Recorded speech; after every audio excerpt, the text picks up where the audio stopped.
You're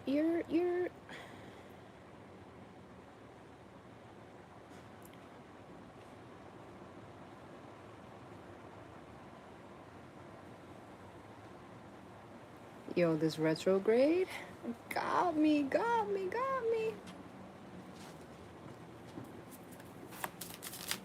It's funny because it literally tells me one person in the chat on this screen, and then on this screen right here, it tells me 8. Let me refresh this. Hold on. Retrograde is retrograding hard. You heard?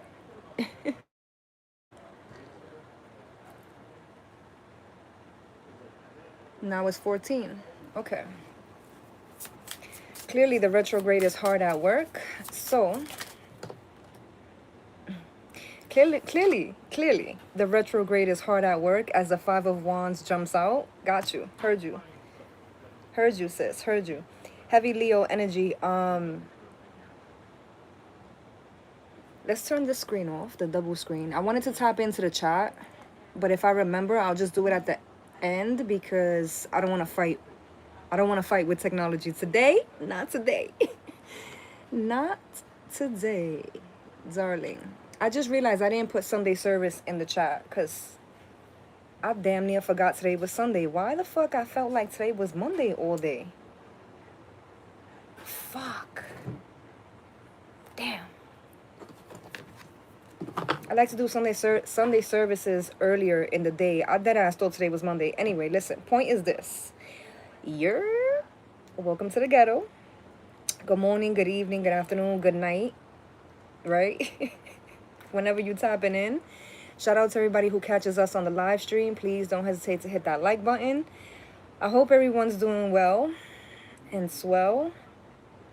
Truth is, this retrograde that hasn't even begun retrograding yet, it hasn't even technically started, is kicking my ass.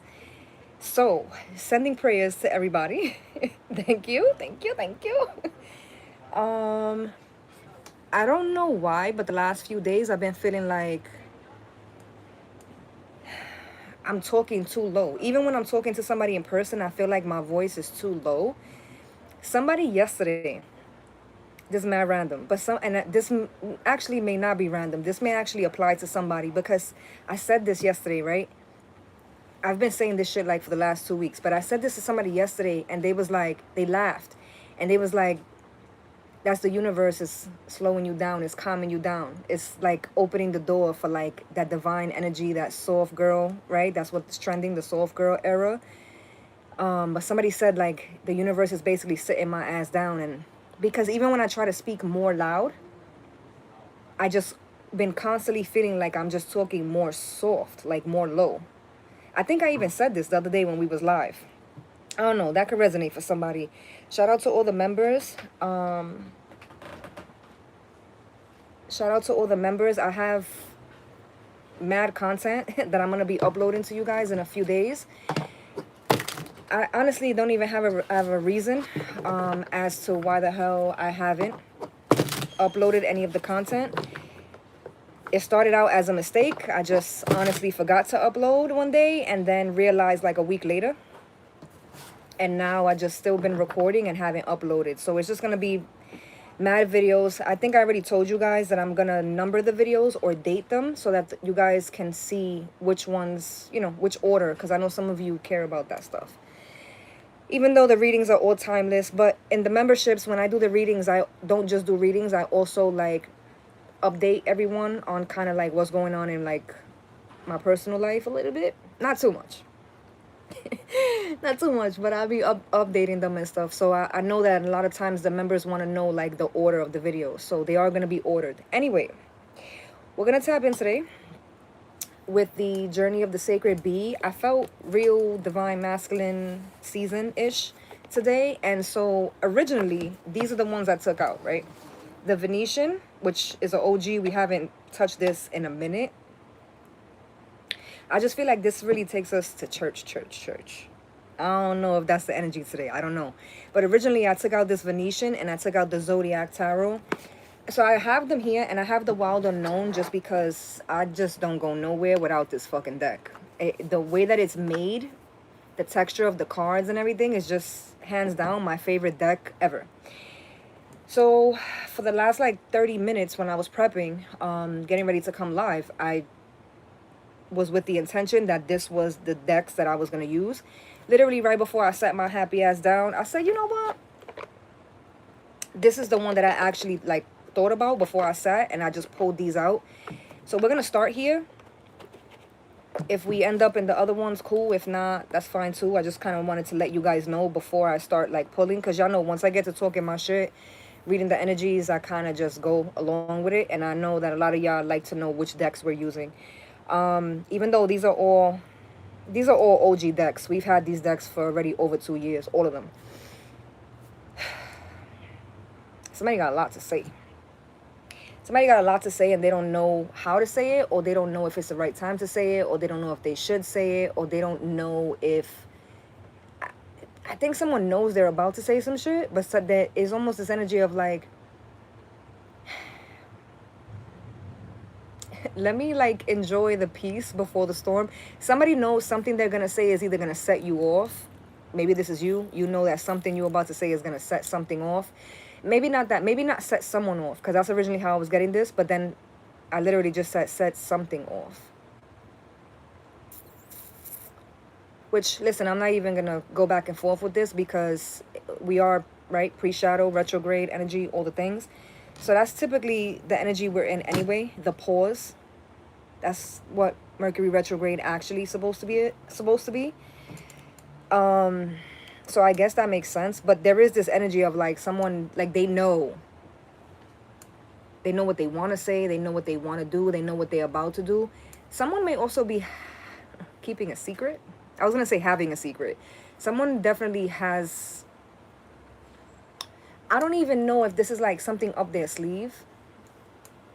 I mean, I guess for some of us, right? Because I'm reading for the collective. This is a collective message. Shout out to everybody who's new on the platform. Welcome to the ghetto, baby. Welcome to the ghetto. I don't necessarily feel like this is something up their sleeve, though. It more so feels like someone made a decision. I think someone is bracing themselves for what's about to come. Like someone knows that something they're about to do is about to be difficult. It's about to... Somebody's like, yeah, this ain't gonna be easy.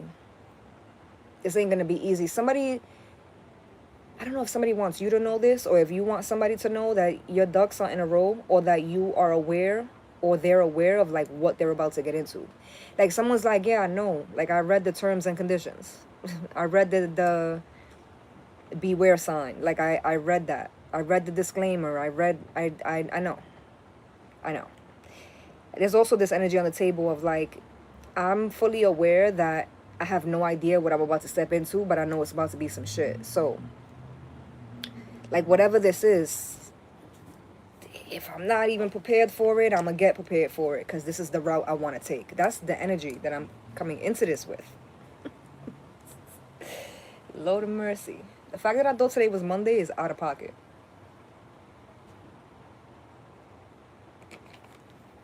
Genuinely. Out of pocket. First card out is a Five of Wands. Five of Wands is strife.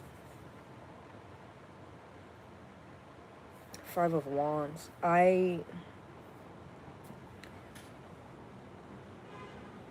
It's funny because the first thing I think to myself, or I thought to myself, is I have no words. I have no words. And I feel like it's surrounding this Five of Wands. Like I have no word. I know. Trust me. I know this is... See? See that? My OGs, you already know what that means. Okay. I know. I know. You could be telling someone you're about to do something, or you're already doing something. You just haven't like announced or confirmed, shared, expressed something. I do feel, I don't know if this is a particular conversation, but it definitely feels like when someone finds out, or when people find out, at the very least, there's going to be one person that gives you the look with the raised eyebrow. Like, yeah, this is what we doing. Collective is like, yeah, man, I got no words. It is what it is. Like, I didn't think this was the route we was going, but like, this is what it is. This is what I want. This is what I feel. This is what my heart is telling me. You know what's crazy?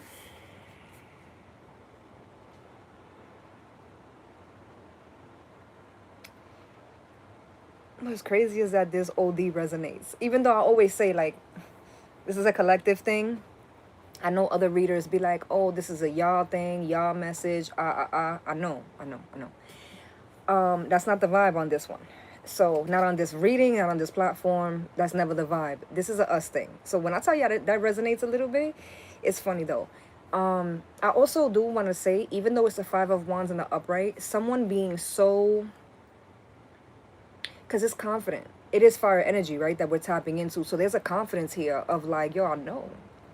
I'm not saying I'm gonna have it all figured out. I'm not saying this is gonna be a walk in the park. I'm not saying this was probably the best choice to make, or the best decision to make, or the best lane to take, the best path to take, or whatever.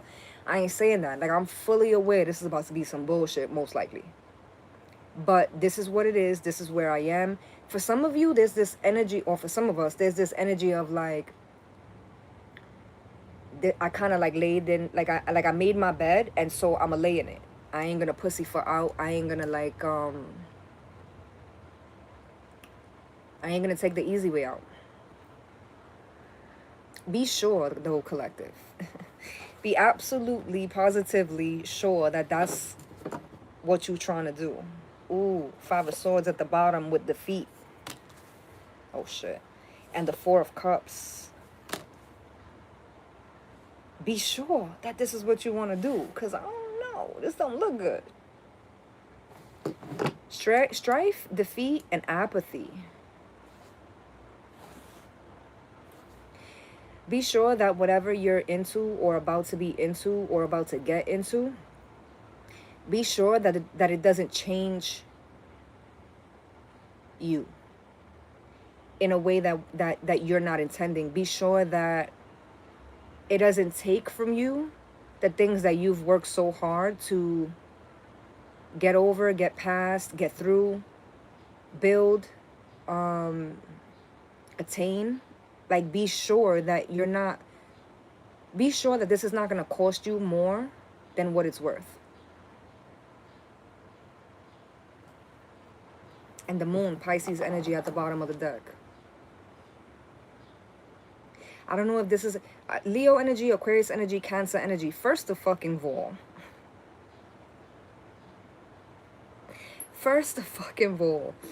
I ain't the astrologer here. I don't know if my girl Shayna is in the chat. I haven't spoke to her in months, because that's the one we should probably be asking these questions to. Because I just want to say this before I even move on from this. I don't know. I'm not the astrologer. I don't know exactly what's... I know something's going on with Jupiter and Uranus. I know something's going on heavy with Leo energy, with Aquarius energy. I know this retrograde is about to be in Cancer. And it's funny because I talked about my girl Shayna, and the Pisces energy. My girl Shayna, if I'm not mistaken, she's a Pisces or a Cancer, or Pisces or Scorpio. Hold on. Because why is it gonna fuck me up? Because what is the relevance even of this? I didn't know. My girl Shayna is a Pisces. I think her daughter's a Scorpio. Why do I know this? I don't know why I know this, but heavy water energy, right? Because Cancer's on the table. Scorpio got thrown in there because I don't even think there's anything going on with Scorpio, but I'm almost positive my girl's daughter is a Scorpio. My internet niece is a Scorpio, and I'm pretty sure my girl's a Pisces. Why I'm even talking about this, I don't know. I gotta see if I got her on Facebook, because if she's not in the live, she probably need to watch this back. See, the thing I used to do is I used to fucking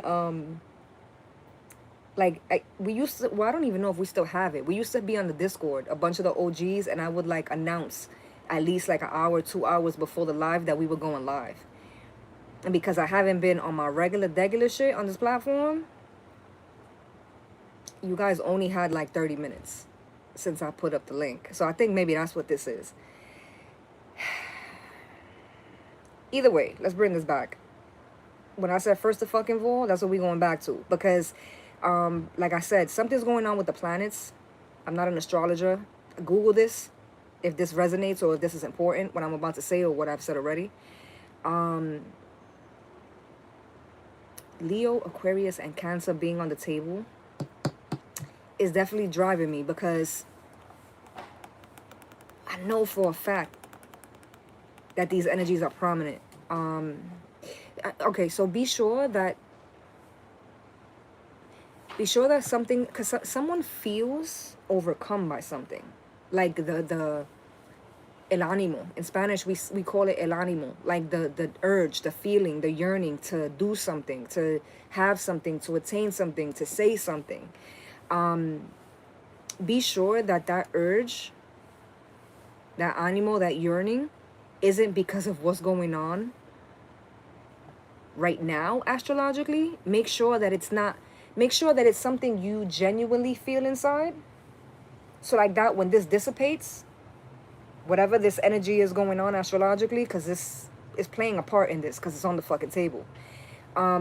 Be sure that once that passes, this astrological thing, be sure you still feel as strongly, as adamantly about this thing that you're in or you're about to be in. I feel like it took me 10 minutes to say that damn message. And I think that's why Pisces energy is on the table too. Because it feels like, it feels, Pisces energy feels, it feels like, let's be sure what this feels like. Let's be sure this is what I'm feeling. Let's be sure I'm feeling this for the right reasons. There you go. The right reasons. The thing is too, again, I'm not an astrologer. I should probably put that disclaimer on like every description in my lives and my videos. This thing or these things that's taking place astrologically, like for example, the retrograde that we're literally 2 steps into, because I think it starts tomorrow or the day after.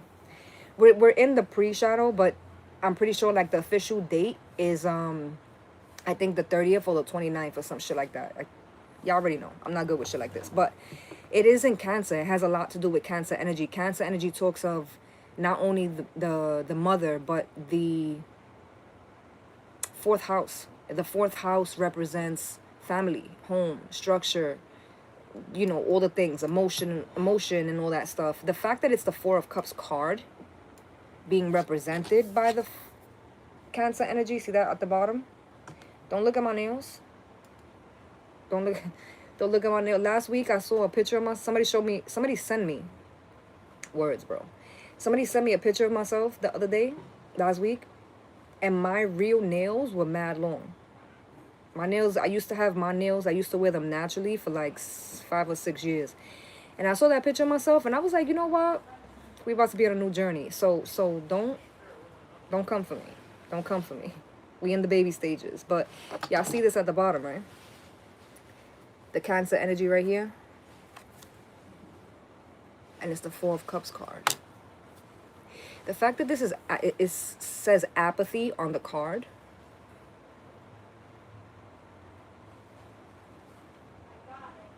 Somebody may actually be about to take, I was going to say take a step. They're telling me taking the first step into doing something in a different way. This would be something that you've done already in some way, shape, or form. The thing is that you're going to do it in a way where it's like, I think in the beginning, you poured a lot.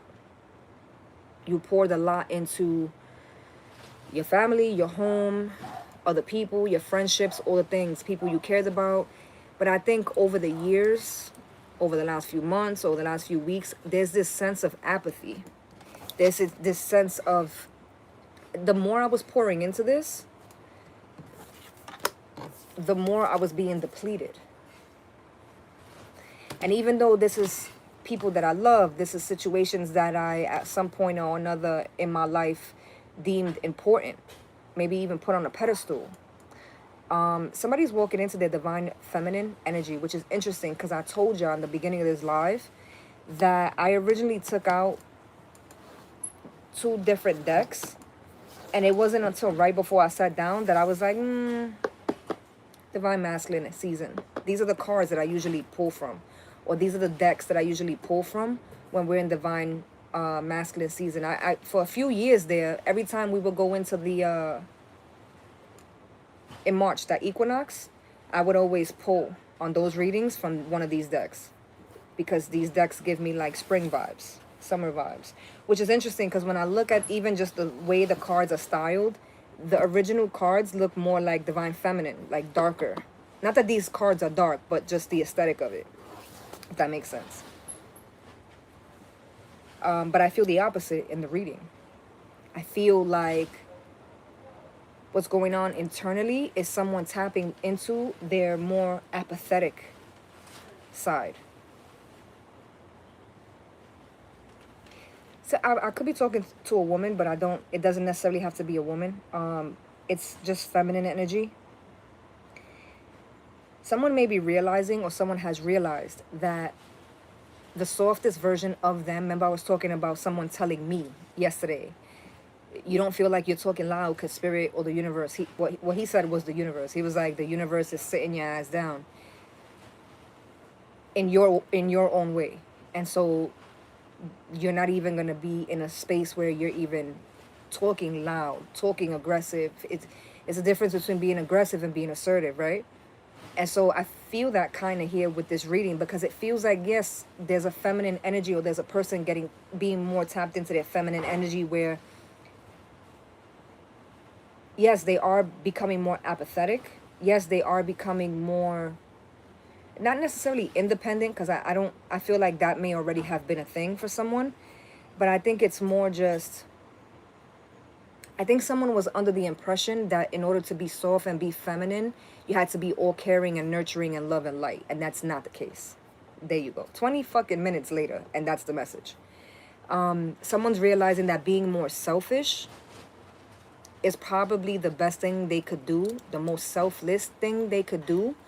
For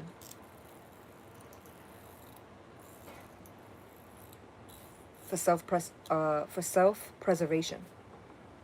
That should probably have been the title. Which is interesting, because if I'm not mistaken, the title was something, this title for this live was something along the lines of all the energy you were putting in, or all the things you were doing, it wasn't actually for them, it was actually more so for you.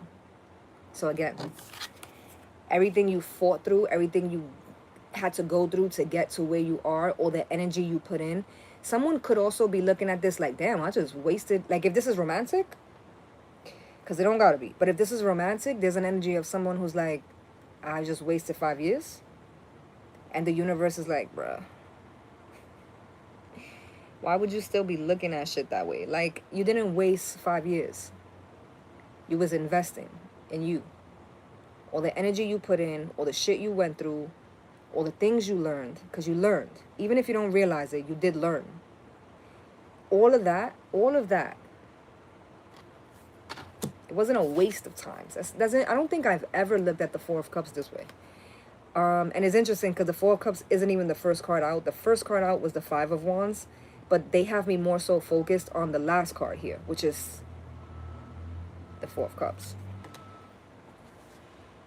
Someone could be looking at something the wrong way.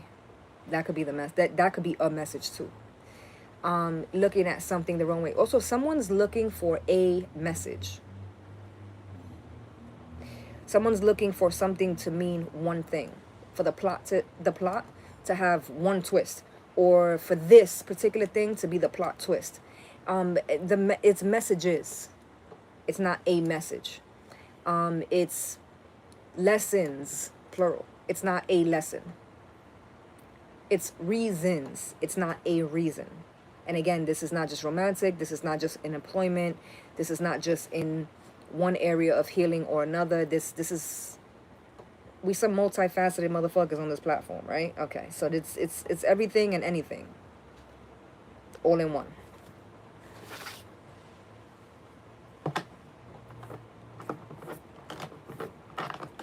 Somebody's like, what was at the bottom? The moon. We went through this. Because I was just thinking too when I picked up the deck, we're like, what's at the bottom? We literally already went over that. somebody could be, ugh, I don't like this message because this definitely resonates for me.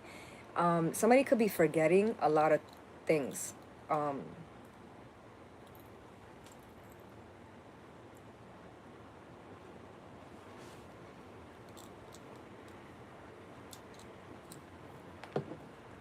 Somebody could be forgetting things. Somebody could be scared or anxious because they're noticing like they're more forgetful than normal. I was gonna say something just now, and I had to catch myself literally because I remembered that I'm not recording because in the last few months, the way that I record for the members, I do lives, but I just do them unlisted, so like that I don't have to worry about storage and shit because I'm doing all this on my phone. But a lot of y'all know I do editing and all that shit for other people on different platforms, like on my computer, my laptop, the iPad, and all that shit. So when I do my own content, I like to do most of my shit on the phone. I'm saying this because when I do my readings for the members, I technically record them on live stream. So just now, I was about to say something because I just for a split second I felt like I was talking to the members, and I had to catch myself like, nope, don't say that. I was gonna say don't say it out loud. It's not that it's something bad, but it's just something super personal that's happening with me. For the members, you guys are gonna see that in the batch content because I did talk to you guys about it. I just want to emphasize this part of someone really struggling with, because this is medical. This feels like someone who's either getting really bad migraines and like it's been happening for months, but they didn't realize that it's been reoccurring until recently. It's like migraines, it's a sharp pain in your chest and your back and your arm and your leg, numbness, something going numb, or again the memory, someone forgetting. I'm getting all of this from the Pisces card. The fact that I forgot. I was gonna say we. I was gonna drag y'all into this mess with me. The fact that I forgot what card was at the bottom where we had just read for it.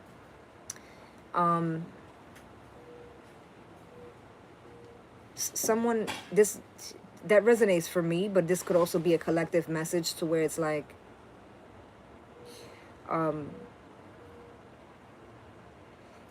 you could be or someone, if this is not you, someone's expressing to you like, I noticed that I've been forgetting shit, or I noticed that I've been like, even if I'm sitting down, I'm not really doing much, I notice like my leg is going numb. I notice I'm getting a headache even if I've ate like that day, even if I just finished eating. Like I'm noticing that there's something's wrong, and I'm noticing it. I want to say this though, from some of us, from probably most of us, I don't necessarily, because I don't want to like fearmonger, I don't necessarily feel like this might be medical, because someone may be expressing like, yo, I've been noticing this and I went to the doctor, but they're not finding nothing, and it's a spiritual thing. It's a spiritual thing. And I'm like, Shayna said that to me before, and I was just talking about Shayna. She's talked to me before about ascension.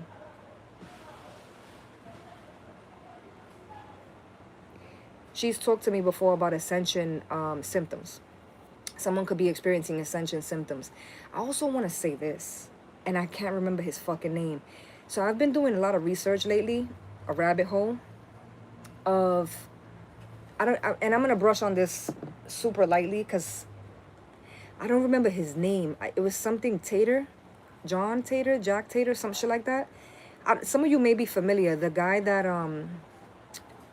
there was a guy like in 1997 or 98 that said that he was Deacon from the future and from like 2030 or some shit like that. And he was like saying about how things that was going to happen and things that, the reason why he came back from the future, how he came back from the future. Like he, for being a little wacko, right, quote unquote, for those of you who are listening to me in the headphones, for being a little bit of a wacko, quote unquote, a lot of the shit that he was saying, because he even had said like, everything that I'm saying is gonna come true, but it's not things that, it may not happen in the same timeline as I'm saying it. Like if I said, because he said things like, we're going to go to war, we're going to have this happen, this is going to happen, society is going to be like this in 10 more years, blah, blah, blah, blah, blah, right? And people, of course, at the time thought he was fucking insanity, right? And over the years, in the last few years specifically, a lot of people have done like content. I gotta get this name right. I'm probably gonna post it in the community tabs after the live, because this is gonna fuck with me. Or if anybody in the chat, because I see the chat moving, but I can't see the fucking chat. I got my glasses on, I still can't fucking see the chat. But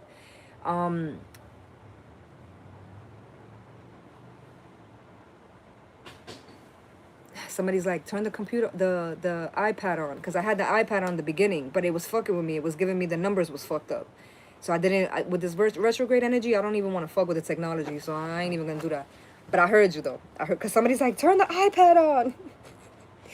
Maybe somebody's trying to tell me the name. Somebody may be familiar with what I'm saying, because that's what I was gonna say just now too. If anybody who knows what I'm talking about, if you know the guy's name, put it in the chat. It's something Tatum, some shit like that. And it's with a J. I don't remember if it's Jack, James, John. I don't know. Point is this. I've been going down the rabbit hole with this, right? Because when I was talking about ascension symptoms a few minutes ago, everything that's happening astrologically, hence what's on our table right now, and the storyline and the story of this guy, it coincides with like what's happening energetically. And then like there was also, I was reading something the other day. I don't really want to talk about it too much, because I don't know the exact details, so I don't want to put like false information out there. But there's a part of that guy's like story that connects the spiritual ascensions part of this and the like the shit that he was saying. It coincides with the energy that's actually transpiring now. A lot of, you know how a lot of people were saying, oh, 2012, the year 2000, the world was gonna end. 2012, the year was gonna end. Like there was a lot of shit that was gonna happen. I was reading something the other day that said that, I don't know if it was Congress or some of these politicians had a whole fucking meeting, and they were saying how they admitted to time traveling. They admit, like the way in 2020 they just casually released documents that aliens exist after fucking decades telling us that we were tripping and bugging.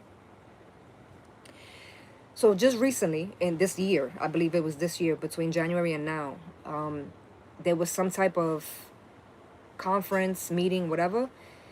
I'm gonna have to put this shit in the, because somebody's like, somebody's watching me and they're like, what? I didn't know anything about this. Yeah, me neither, until the other day. But apparently they announced officially, like, oh yeah, real casually too, the way they did in 2020. Like, oh yeah, by the way, this time travel thing, we've done it, we've did it. What is it called? Apparently there's a machine, or they have a machine, something that starts with a C. The name of it, the CERN. Google that, the CERN. It's CERN. The way that just came to me right now. Either way, the point is that the fucking government, one of the branches of the government, just announced recently, casually, that they have been doing the thing. And so there's something going on where they're gonna reset that machine.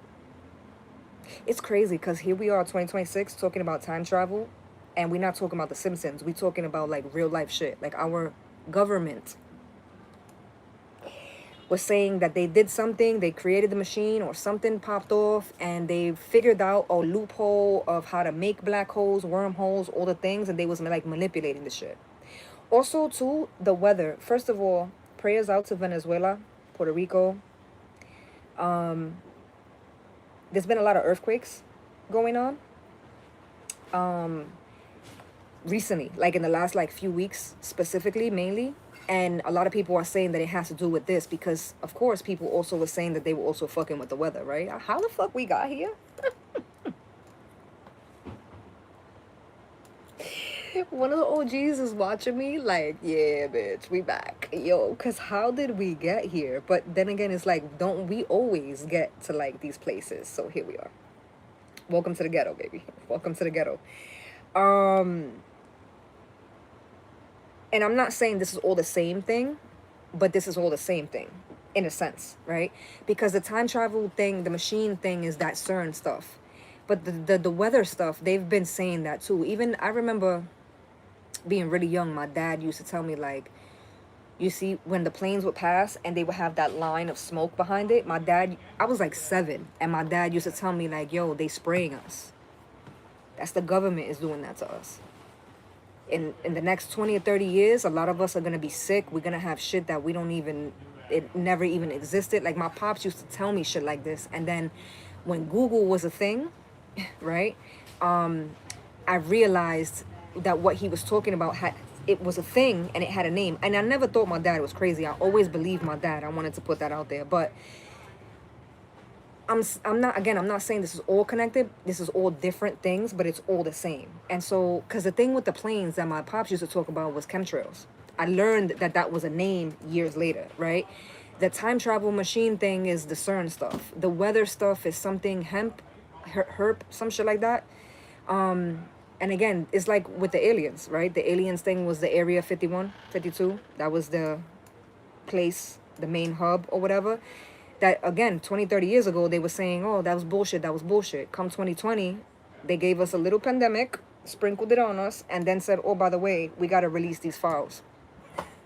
Right? So they did it again recently with the time travel shit. So that's why I'm saying all of this. Why I'm saying all of this? I don't know. I guess astrologically, right? This is all kind of tying in. This is all kind of tying in. I was just talking about my dad, right? And it's funny because I dreamt with him the other day. And I'm like, how much of this am I going to share? Hold on. 1 second. Let's take an intermission for 5 seconds. Give me a minute here. I'm live.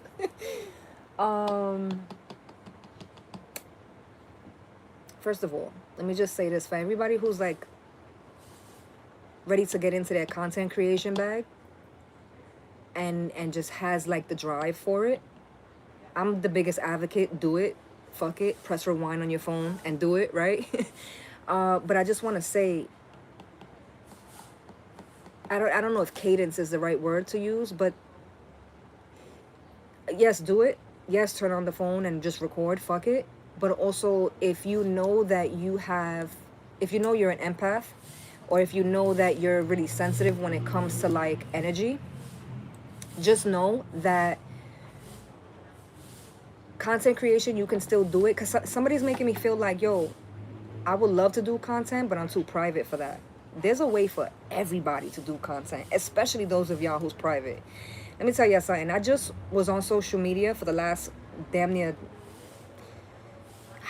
YouTube. I think it's about to be like 8-9 years, the YouTube stuff that I've been doing. But I've been on social media for over a decade, right? Because for those of y'all who know, I do my thing on Instagram, Facebook, all the things, right? The first like 6 years of social media, I did what I've been doing and making a ripple, making a change, causing changes with other people around the world that I never met in person. Some I got the privilege and the honor to like meet in person. But for the most part, the people that I work with are places that I'm probably never even going to touch and vice versa, right? And I did all that living super privately. Even now, like if you follow me on Instagram and stuff, even for the stuff that I post about my family or anything like that, with my daughter or anything like that, I nothing is ever posted in real time. Everything is always after the fact. I never post in order, in sequence. Sometimes I post on Instagram and it's a picture from a trip that I took 2 years ago and I never posted a picture. Like, there's ways to do it and still have your privacy, right? And so I don't know, there's a message here for somebody who's considering or wants to do this, but this is like somebody who's really like, damn, like I really want to do this. Do it. Let me tell y'all something. The other day I was editing one of the vlogs, and I thought about this guy that back in 2020 we connected. He's like down south somewhere, but we did some work together, and he actually sent me some music that he had recorded on SoundCloud, right? And the music was dope, and I used to use them fast forward a few years later, I started using them in the vlogs when Izzy started getting the social anxiety and she wanted to vlog. I started using his music in the vlog. So recently, the other day, this was back in 2020, like 2020, 2021. So the other day I was thinking about him randomly. He came to mind and I'm like, damn, I want to fucking, I'm scratching my head because I'm like, bitch, you know where this story is going? You about to say this on live? Fuck it. I'm going to say on live. So I'm like, fuck it. Like, what was this guy's name? I couldn't remember his name. So for like 2 days, I was looking for this guy on Instagram because I knew I had him on Instagram. And I was looking, I couldn't find him. And then like a day or two later, his fucking, you know, on the top on Instagram, now you can do like a status. His status, he had made a status and his face popped up and I instantly recognized him. So I'm like, great, right? The fucking universe always got me, right?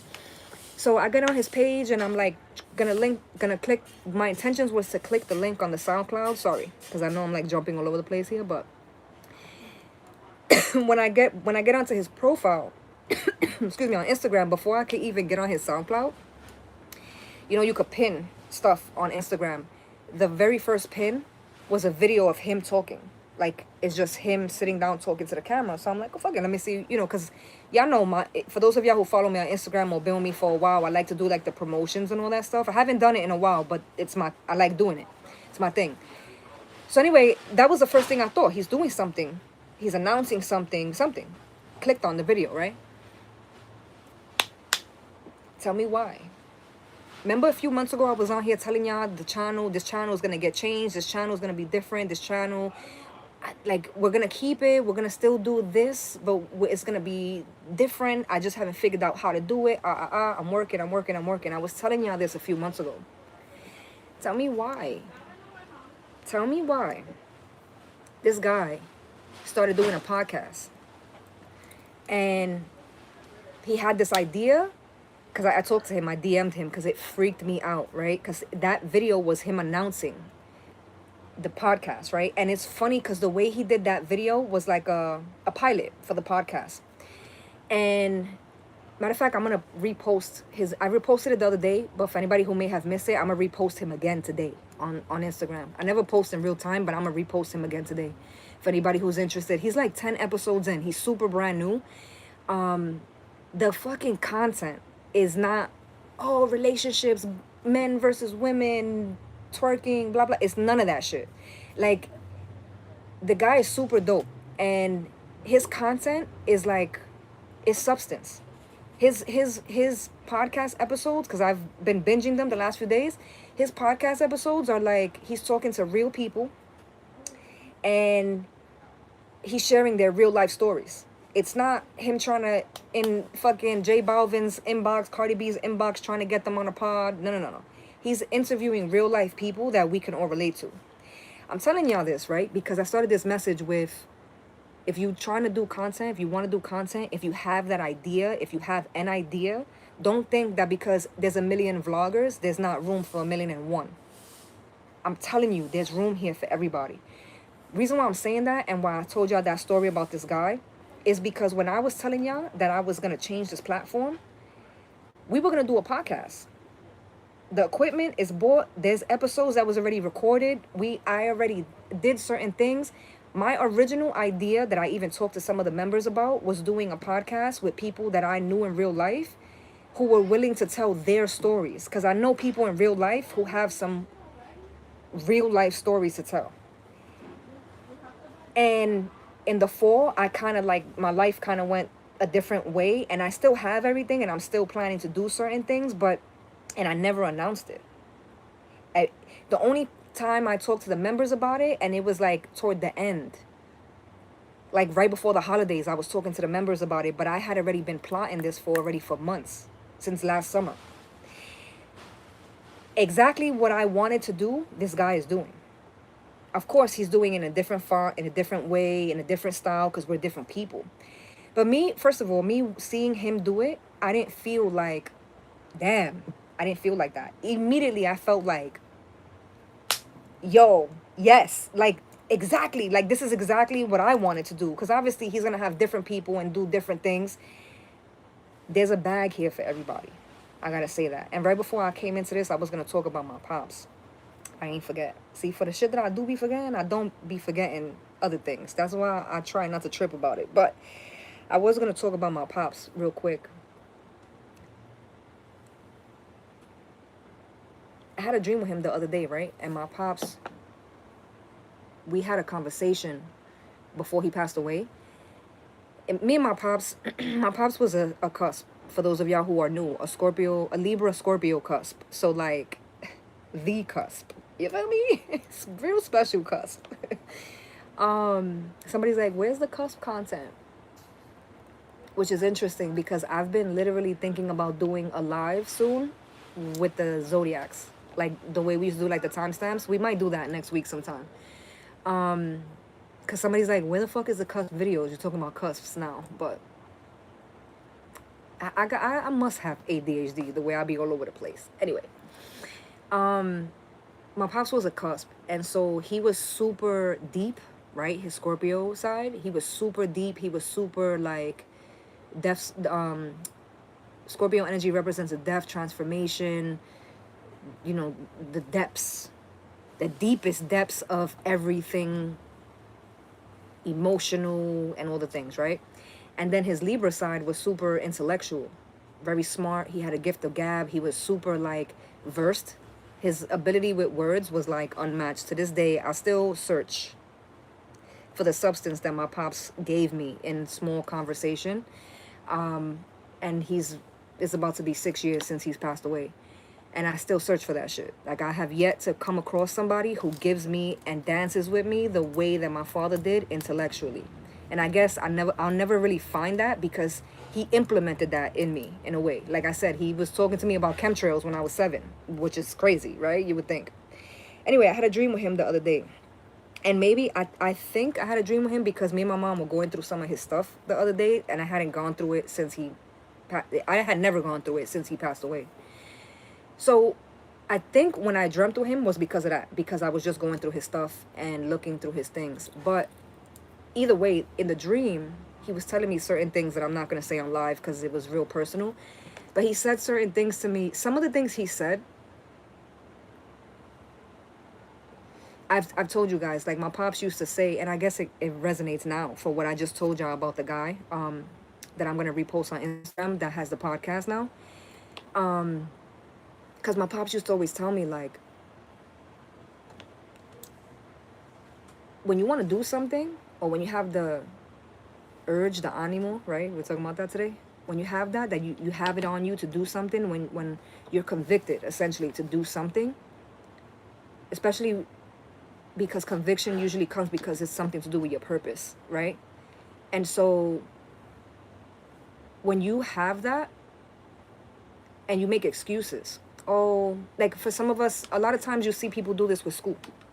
Oh, I would go back to school, but damn, to do that shit for another 4 years, like that's gonna be like I gotta work. I got kids to take care of. Like 4 years is a long time. My pops would say like the 4 years is gonna pass anyway. So you want the 4 years to pass, and you don't got the extra certificate, or you don't got the extra qualifications, you don't got the extra, diploma, whatever, right? Like, you could either do 4 years and not do dick, not do anything. My father didn't say dick. He was not, for as stern as my pops was, he wasn't vulgar. Which is crazy, because I've been cursing since I was like 5. But, I digress. So he didn't say it in that way, but he would say, like, the 4 years is going to pass anyway. So it's up to you to make that choice of like, you want to do the 4 years, and at the end of the 4 years you get to look back at the work that you did and actually have something to show for it, or you just want to do the 4 years and let the 4 years do you. The time is going to pass regardless. That's a fact. There's no question about that. And so things like that, right, that he would always tell me. And you know how when they say your parents, they tell you things and you don't realize it until you're older, until you're a parent? That was never the case for me. My pops was so deep, deeper than the ocean, right? Because my pops was so deep that he would say shit to me, and as a kid, it would fuck me up. And not in a bad way, but like in a way that definitely just made me different. I was thinking about things that was not typical for kids my age, right? And so I'm super grateful for that. But that's what part of the substance that I yearn for even now in my everyday life. So from time to time, I'll have dreams with my pops, and in the dreams, he'll tell me things that he's told me when he was alive. But then it's so crazy the experiences with the dreams, because sometimes, more times than not, he's telling me things that either he never told me in his life, or I don't remember him actually telling me, but he's telling me in the dream. So it feels like a brand new conversation with him. And of course, you know, energy. I believe in energy. And so I may sound crazy to say this, but I believe it's literally his soul telling me things in real time. And so the other day I had a dream with him, and we were sitting down on crates. Real New York shit. We were sitting down on crates, and we was talking, and he said a bunch of shit to me that I'm not going to reiterate, but he definitely said to me, we were having a conversation, and it wasn't even the end of the conversation, but he was like, just do it. Fuck it. Yeah. And I woke up out of the dream at that moment, and I thought to myself, okay. Because there's a lot of shit I want to do. So like, what you mean? Like, I wanted to go back to sleep and go back to that dream and fucking like, well, do what exactly? Which part? Which one? Which one first? You know what I mean? Which is funny, because as I'm saying this, me and my mom were talking the other day, and she asked me, my mother, this was yesterday, my mother literally asked me, you ever dream something and then wake up and then go back to that dream? That's funny. Anyway, I'm not an astrologer. I don't know exactly what is going on. I know, like I said, I know something's going on with Jupiter, something's going on with Uranus. It has to do with Leo, it has to do with Aquarius, and it has to do with Cancer energy, this retrograde that we're about to step into fucking 2.2 seconds.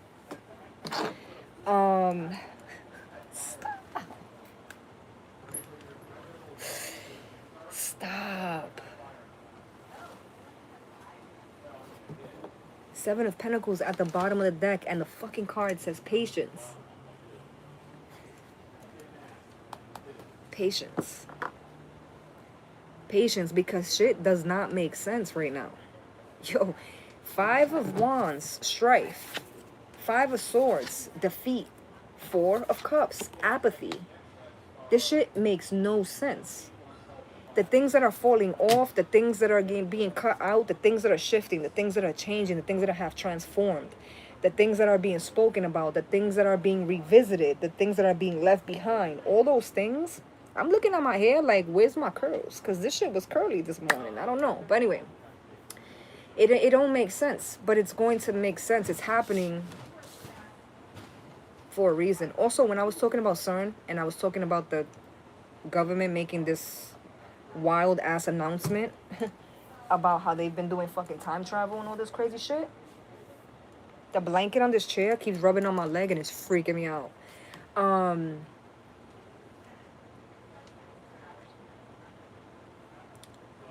When I saw a video on TikTok about the CERN stuff, because, you know, when you look at stuff on Google, the algorithms on all the apps pick it up. So I've been researching this for the last few days and reading up on it, and so it popped up on my TikTok, which, if you're not following me on TikTok, I suggest you do that. And for those of y'all who's like, nah, I'm not on TikTok, create a page, even if you only use it to find me or to follow me. And I'm not even trying to like gain followers on there. That's not my goal. But I know a lot of y'all love to like tap in with me like this. But it's about to be summertime. It's already summertime, but it's about to get lit. Like, even right now, my neighbors, the construction for the most part is done.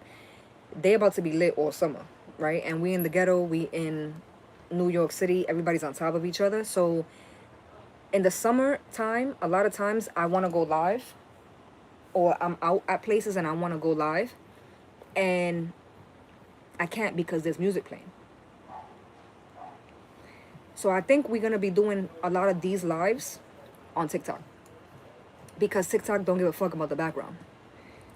So I had this idea this morning, actually. I woke up this morning and I was like, yo, are we going to go live today? But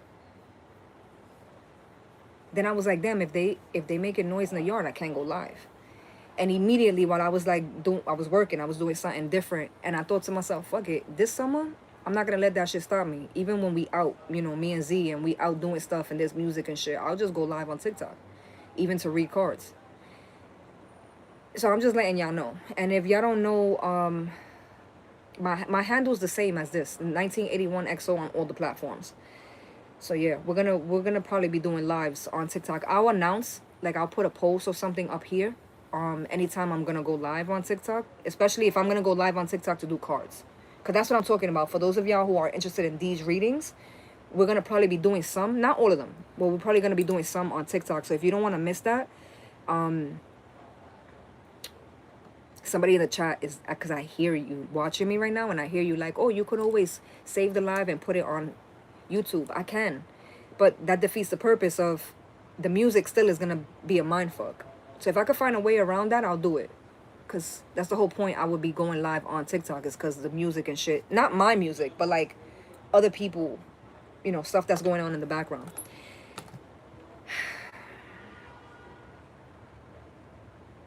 So 1981XO on TikTok. And we still are going to do changes to the platform. I think I'm just going to throw everything together, quite honestly. I had no intention on announcing any of this shit, by the way, today. But I'm pretty sure that I'm going to be doing a lot of different things on this platform. So I know for a lot of y'all only following me for tarot. Anytime I do anything tarot related, like these lives, I'm going to obviously put that in the titles and stuff like that, so you guys could know. But don't be surprised if you guys see like a vlog on this channel, mine, because y'all know I was on the vlog channel building up the channel, but that was never for me. That was always for Izzy. That was always the intention. She's gonna do what she's gonna do with that platform. If you look back at that platform, it's only her videos that are live. That's intentional. You feel me? So on this platform, because for the last decade and a half, I've been 1981XO on every platform. When those podcast episodes launch, they're going to be on this platform. The tarot readings are going to be on this platform under the same name. If and when I vlog, the shit that I'm vlogging, y'all going to be like, what? The holy fuck? It's going to all be on this platform. And I think I'm going to use TikTok for just short form content. Like all the same shit, kind of, but like short forms over there, and then the long form here. But I did want to make the announcement of sometimes when it's loud and crazy and I still feel drawn to do readings, we're going to be live on TikTok. So I don't want none of y'all to miss that. What I was saying before all of this was the patience card, because I did not forget. The patience card, right? With everything that's going on astrologically, currently.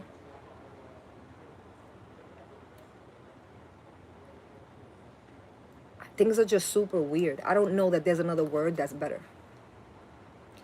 than that for this energy. Things are just weird. Things are going to seem very... Because they keep telling me, me extraña, which basically means that, like, oh, that's super weird to me. That's like, it's like, that's super weird to me. She hasn't been live in a few days. Super weird to me this, super weird to me that. And I feel that heavily to my core, and I think it's because of my Aquarius sun, because I definitely feel like that's, like, Jupiter is the planet that makes boys stupider, but it expands, right? But Uranus is our planet. I always coincide. I don't even know if Aquarius represents Uranus or vice versa, but I always kind of coincide the two. I don't even know if that's a thing. But for me personally, it's a thing. I always had this thing with Uranus. As a kid, I always thought it was because I called it Uranus, but I was childish. And so... But it's not that, because even as an adult pushing 40, I still feel like there's a connection deliberately with me and Uranus. So this energy of weird, quirky. And it's not weird bad. So that's the thing that's kind of getting me. Because even with this reading, when I was seeing the first card was a 5 of Wands, second card, 5 of Swords, it didn't feel bad. Even if something was going to be difficult to attain, something my pops always said to me, anything worth having is going to be difficult to attain. Because if it's ever easy to do, it's probably not going to be worth it. Probably not going to be worth it. And anytime things just come to you, that's fate. That's different. But anything you have to work toward, or work for, if you've ever been given it and didn't actually have to put work into it, it ain't gonna last long, or it ain't gonna be worth it. Right? So, bless you, darling, bless you. Somebody, mom, I think that was my mom, just sneezed. This feels like the end of the reading, but it's not the end of the reading, baby, because I ain't done. So anyway, patience. Have patience, because it don't make sense right now, but it will. By the end of this summer, and I hate to say shit like this because it sounds so cliche, and I hate that the tarot community does shit like this, because if you watch the tarot readers that have like 40K views, 100 and 200,000 views, they all kind of push the same narrative of like, oh, soulmate, this, who's coming back, blah, blah, blah. If you watch this before the 30th, here you go, blah, blah, blah. Y'all really doing it for me with these titles. Y'all really doing it for me. And I think that's why I'm being drawn more to doing, I'm an Aquarius, to doing the opposite. Because like, the spiritual community on YouTube has always been like washed up in a sense with trends. Not everybody, but for the most part. But like now lately, it's almost like it's oversaturated, bro. Like like y'all not tired. Y'all not tired. Every time I read, and it's crazy, it'd be so disappointing when I see it from like readers that I actually enjoyed watching, but now they're starting because the algorithm is picking it up. If you found this video before June 8th, this is for you. Like, bruh, stop playing with me. Also, somebody's like, yo, you talked about TikTok, you talked about tarot. You didn't hear about that girl? The girl that used to do tarot, the white lady that used to do tarot on fucking TikTok, and now all of a sudden she's like, I ain't doing it, it's the demon's work, blah, blah, blah, blah, blah. Listen, I don't know and I don't care. My name is Bennett and I ain't in it. That's what she doing, this is what I'm doing. I don't know. There's been a few people that have asked me about that, like in the DMs and shit. The day before yesterday, I was going through DMs, catching up, or trying to catch up with some of the DMs, and mad people wrote me about that shit last week. Excuse me, last week. And I was like, I don't know. And I mean, more power to her, you feel me? If that's what works for her. For me, for us, on this platform, we gonna add some seasoning to the platform, but we not gonna stop this. Like, I remember a few months ago, me and the members were having conversations like, and even my girl Sarai's gonna kick my motherfucking ass. Let me just say that. At the beginning of this live, I'm like, damn, I remember when I used to like go on Discord, let everybody know at least 2 or 3 hours in advance my lives, blah blah blah blah blah. First of all, not only did I not, because I went live like 2 or 3 times in the last few weeks, so not only have I not hit my girl up to let her know we were going live, but I also, we got like 3 months of shit to catch up with, but it's like intentional. Again, members, I have not forgotten about y'all. I got mad content to give y'all. And like I said, I'm telling y'all a little bit of my business. I've been quiet intentionally behind the scenes. I might be crazy, but here we are. You know what I mean? Anyway, we're going to get into the Spirit Song Tarot. So this is the one we've been pulling from. And we're going to pull from the other one. I'll show y'all the box in 1 second. Wow, I smell barbecue. Somebody cooking up a barbecue? I smell it. This is the one we're going to tap into right now. I'm going to just pull a few cards. I know I've been on here over an hour. But apparently today is not Monday, because I thought today was Monday. It's Sunday. I was like, it's Monday. I only got like an hour to play with. But it's actually Sunday, so I probably got a good 2 to give y'all. I'm having a crazy idea. How crazy is that? Why y'all let me loose on these platforms? How y'all let me do this with no adult supervision? How?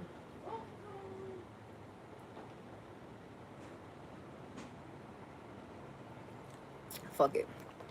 Fuck it, we bowl. For those of y'all who can't hang around for long, you could always come back because the live stays posted after it's live. We're about to do a little timestamp segment. And I said this in this live too. I wanted to talk to everybody by zodiac. We're gonna do zodiac though. Like we're not gonna do elements to try to like ease our way into this. We just gonna go in no lube. We're gonna go in no lube. Hold on. Where are you, darling? Because I know I had you right here. I had it out the other day. Because y'all know I'm going to be lost in the sauce. I don't even have the chat pulled up. So, oh, new moon card. But we actually have a full moon, too. I've been talking about the retrograde and all that shit. But we actually have a full moon in Capricorn. I think that happens the same day as the retrograde. So the 29th or the 30th. I'm pretty sure. So because my memory is shizat, I don't want to like get wrapped up in the readings and then forget where I'm at. And I'm not going to be able to see y'all when y'all screaming at me like, we're on Capricorn, we're on Virgo. Like, you know what I mean? Because y'all come in clutch like that. But I can't see the chat. So I'm no good to y'all right now. I did want to tap in with the chat at the end. But now we're going to do this. So I don't even know if I'm going to do that. But either way, I'm going to take out... Okay, squirrel. I'm going to take out the zodiac so that I could just have more of a sense of like where we are with the zodiacs. Feel me? Feel me.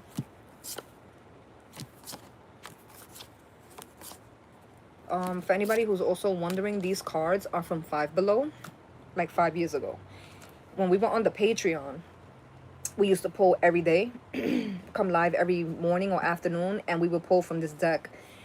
And it's so crazy because this one specifically, this deck used to like, when it would be a full moon in Virgo, we would have a full moon in Virgo card come out. Like, sin falta. Every time, it would always like coincide. It used to kind of freak me out. I'm not even going to lie. But, this deck is from Five Below. Also, all that content, that old content from Patreon is on the membership. Somebody asked me that the other day. Somebody was like, damn, I missed the lives that we used to do on the Patreon. They're literally all still available on the memberships. All of it. So I'm going to stop there because this card was about to flip. So we're going to start here. We're going to pull for the zodiacs. We're not going to stay too long on these messages. We've been live already over an hour, but fuck it. I'm still like, we about to do it. We about to do this, man. We already doing it. That's it. That's all. It's already happening. Which is funny because we came in the reading like that. We fucking came in the reading like that. I was saying that somebody was gonna be they made a decision or have made a decision and they haven't announced it or haven't spoken about it. Which is ironic, seeing as how I just announced mad shit in this live that I had no intention on announcing yet. But here we are, right? But I said somebody's going to even come through like, fuck, it's already done. Or it's already being done. It's already happening. By the time someone finds out. Whether this is you, them, you know, whatever.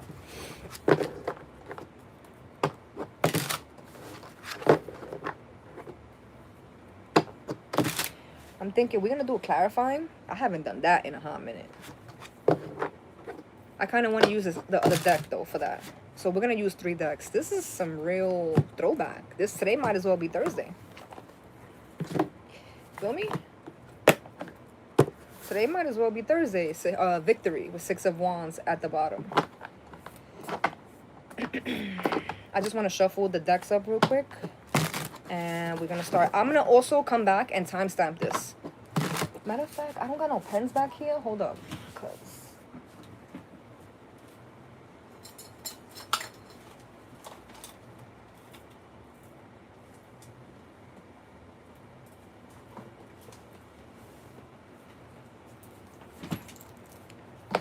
if y'all knew the mess I got back here, the fact that I'm equipped with anything right now is faded. This is faded because there's no way I got all this stuff readily available for me. I haven't been back here functional with any of my shit in months, okay? Because how I found the pen, a brown one, my favorite color, right? And how I found our old school books. This is our journals. So I'm taking the book out because I just want to make memo in here for myself. So I got to write in the back of the book because this book is already full. Really quick, what I said I was going to do. The guy from the podcast. I want to post him so you guys can see or check him out. We'll post him on Instagram. There was something else I was gonna do. Oh, the guy's name. The guy that was talking about he was from the future in the 90s. John or Jack or some shit like that. His name was Tater or some shit.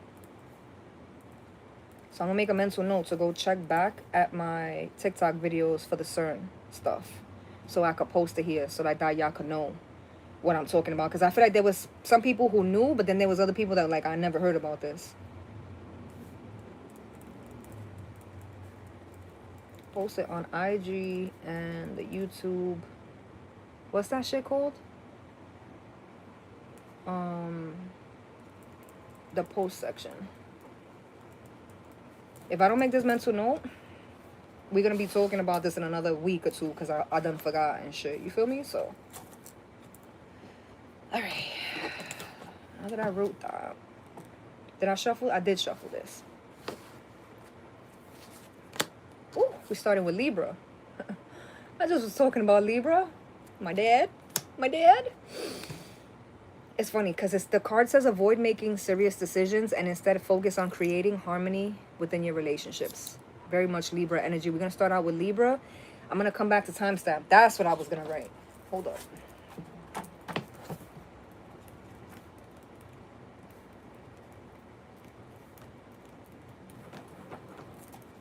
Got to write it big because if I don't, ya tu sabe. All right, so Libra. Knight of Swords. The Magician. We'll do 3. And the Hermit. Y'all can see the whole spread, right? Yes? Yes. Okay.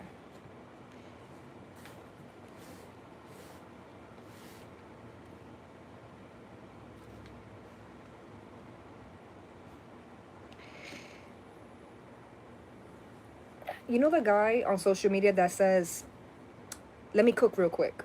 I always talk about him. I love his videos. But I also like that term. Let me cook real quick. Or he says certain things and he's like, you have a blah, blah, blah, blah. Right? Okay, let me cook real quick. Blah, blah, blah. And then he starts going in, right? The let me cook real quick, I feel that for Libra energy. Knight of Swords tells me that there's something that you've already taken action on, Libra. And again, I probably should have said this before I started my shit. But like, y'all already know, the OGs already know, this is energy. So even though we're doing zodiacs, no matter where you got Libra in your chart, no matter if you're a Sun, Moon, Rising, Venus, Midhaven, Chiron, Lilith, whether we talking just directly to your 7th house, if it resonates, it resonates. But I am being drawn to doing the signs. I said that earlier, so here we are. That's it, and that's all. Thank you. Knight of Swords. I feel like there's a drive here to, and it's no longer, I don't want to say it's no longer a drive because you still have the animal that we've been talking about all live. You still have the feeling of like the desire to do something, to see something through. But this is no longer in the talking stages. So if this is a relationship, you're no longer in the talking stages of this. This is something you're no longer thinking of doing. A butterfly, a big, huge yellow butterfly. You're no longer in the talking stages of doing this. You've already made up your mind that you're going to do this. You've already made up your mind you want to marry this person. You've already made up your mind you want to create this business, create this LLC.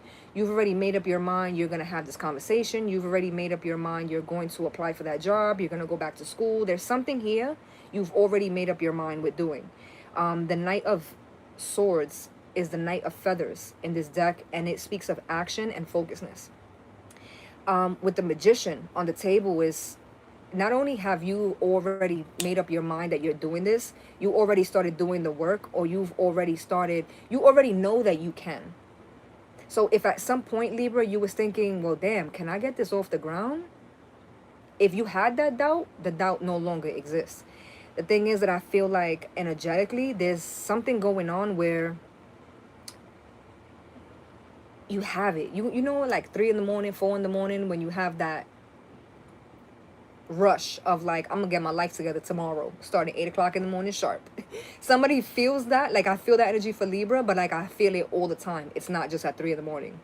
I think, and I may be speaking to somebody who just recently went through a down phase, a phase of, because Hermit is here, right? Hermit is the last card for Libra. So Hermit is internal work. And so I feel, even though it's the last card, I feel like for Libra, I feel like there's a peace internally, but that's because you already invested the time in isolation. The Hermit energy, even though it's the last card, you already did it. You already did it. So now that people are seeing what you're doing, or seeing what you're working on, or seeing where you are, or seeing who you're with, you're already established in the business, in the relationship, in your decision, etc. It's insane to me that that literally was the message we came into the collective reading with in this same live. But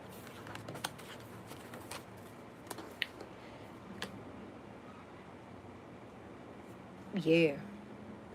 Yeah, somebody's like, yeah, that's exactly what this is. Somebody's also really sure. Somebody's also, wow, somebody's also really sure. 10 of Cups, the Devil, and the Magician. Somebody's going to turn something around. It's not only, because I said wow when I saw the Magician, because we just saw the Magician. If anything, the Magician, I should have left the other cards on the table, but I'm working with limited space. But the Magician in this deck would have been right in the middle, right over the Devil position. Somebody's changing that. Somebody's changing that. And when I said, remember, we saw the Hermit in the end for Libra, the Magician now is at the end, right under where the Hermit would have been. So somebody's changing the negativity. Somebody's coming into sobriety. Congratulations. And if you're thinking of doing it and thinking it's going to be hard and you don't know how you can do it for 6 months, or the first 6 months are going to be hard, or the first 3 weeks are going to be hard, remember what our father, aka my dad, just told us again in this live.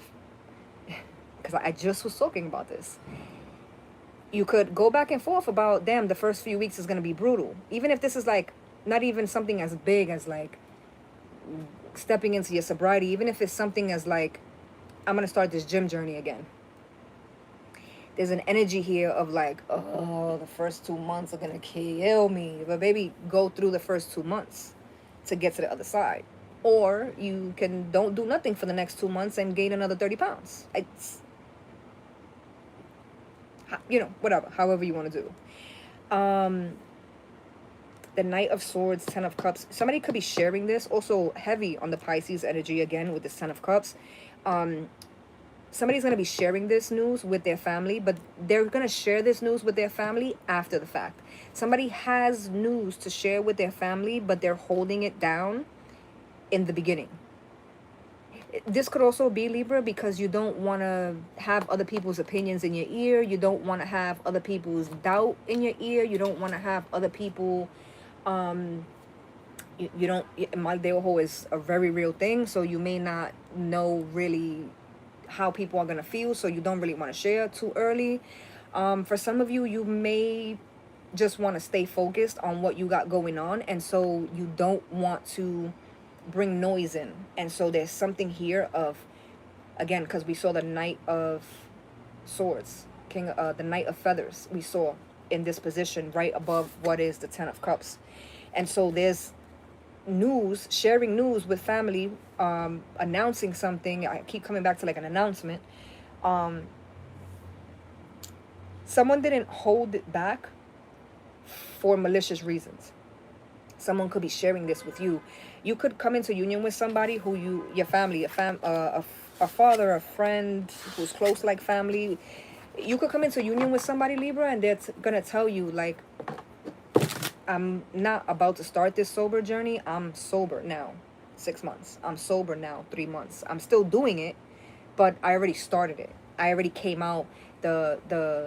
It's like when a woman is pregnant and the first 3 months in Hispanic culture, we don't say nothing for the first few months because el mal de ojo is a real thing. That's literally our culture. We for the most part, traditionally, old school, we don't say nothing until we're at least out that first trimester, and then we announce because it's safer, quote unquote. So that's the energy that I'm tapping into here, Libra. So we're gonna, no, because I don't want to mix up. I'm already thinking about when I do the timestamps, because then I could know, I could fast forward it. It makes sense in my head. Trust me. We're gonna talk to Virgo. I just want to shuffle this up.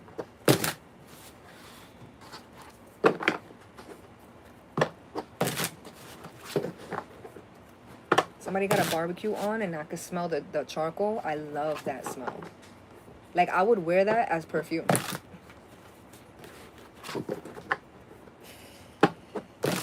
Alright.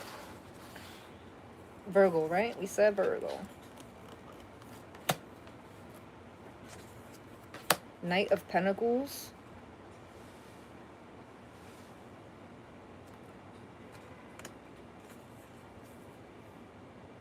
No, Knight of Wands.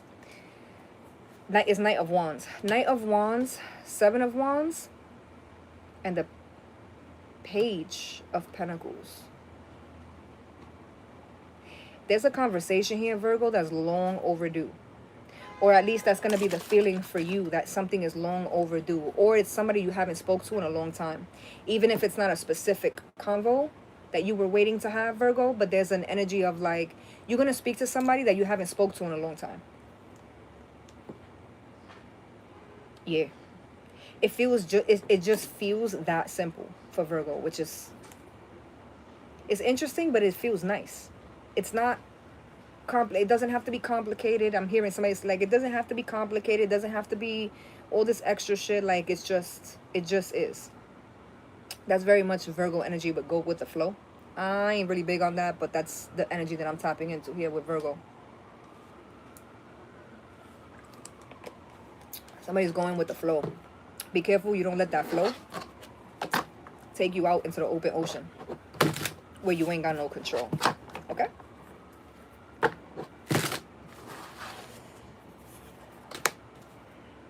Yeah, be careful.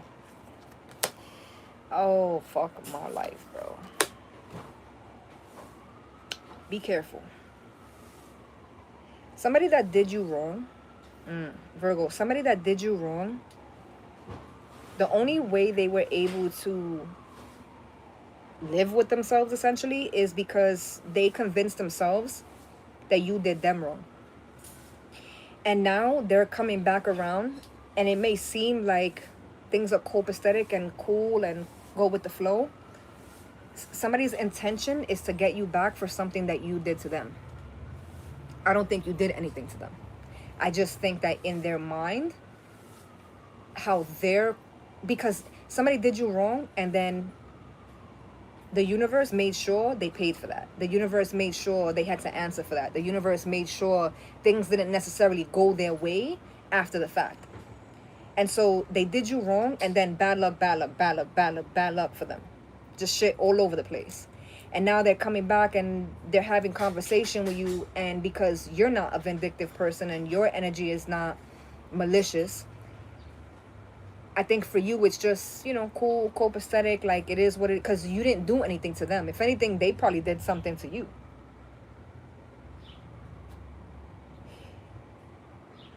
But in their mind, they're like, I'm gonna hurt this person or get them back, make them pay for what, because they did this to me, and now everything for me was ruined. That's some toxic shit, but that's what I see here. I got the Three of Swords right under the Knight of Wands. Okay, and this is something that would be long-standing and ongoing because of the Wands and the Swords.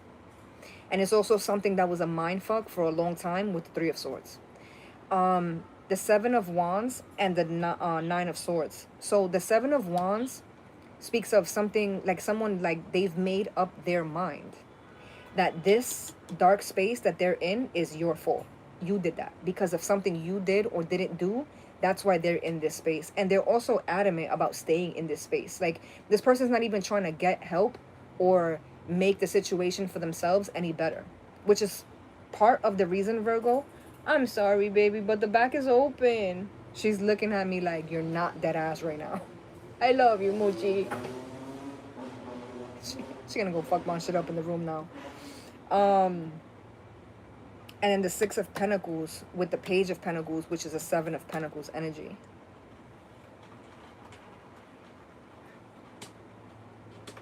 And the Page of Pentacles is a fox. Is depicted with a fox. Foxes are typically sneaky. Get your ass. I cannot even take you serious. Get down. Stop it. She just jumped up on the screen. She looked mad funny. Foxes are sly. They're sneaky. Yeah, this is not good. I don't like this. So be careful with that. Because that is a conversation. Seven of Wands and the Knight of Wands, that's 8 Wands. There's a conversation here that's going to come forward of this. And the 9 and the 3 of Swords is essentially 12 swords. 9, 10, 11, 12, that's a 3 of Swords. So essentially we got the 8 of Wands, 3 of Swords, and the 7 of Pentacles. Somebody's going to express to you that you hurt them. And it almost, for you, may feel like, oh my God, like I didn't intend for it to go that way. I didn't think it would end up that blah, blah, blah. Like, you're not thinking anything negative because your intention was a negative going into that. And for a lot of y'all Virgos, you may have actually been the one that was hurt. But someone's going to come in with their tail tucked, almost like there's a fox coming in with their tail tucked. And it's almost like, well, I know I had hurt you, but like I was hurt too from that. And I experienced this and I experienced that. And because you're being empathetic and because you're being understanding and all the things, right? Love and light. Don't be fooled. That's why I said go with the flow. Cool, if that's what you want to do. But make sure that you don't go with the flow so much that shit takes you out into the deep ocean and you ain't got no control of what happens. You don't want to be out there drowning.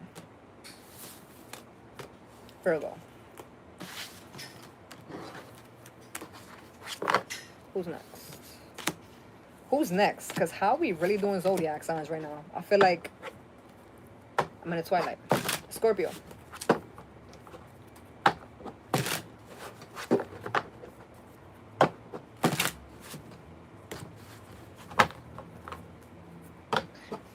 I think that's A Boogie. I know Izzy loves this song where the guy goes, bust down, bitch, I'm drowning. I'm drowning. I don't know why, but that's what I thought for my Virgos.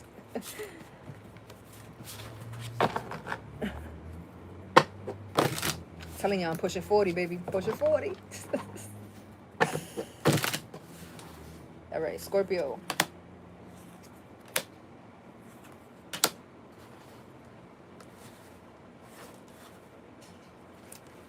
This seems like a breath of fresh air, but let me not talk too soon. Hold on. Oh. Oh.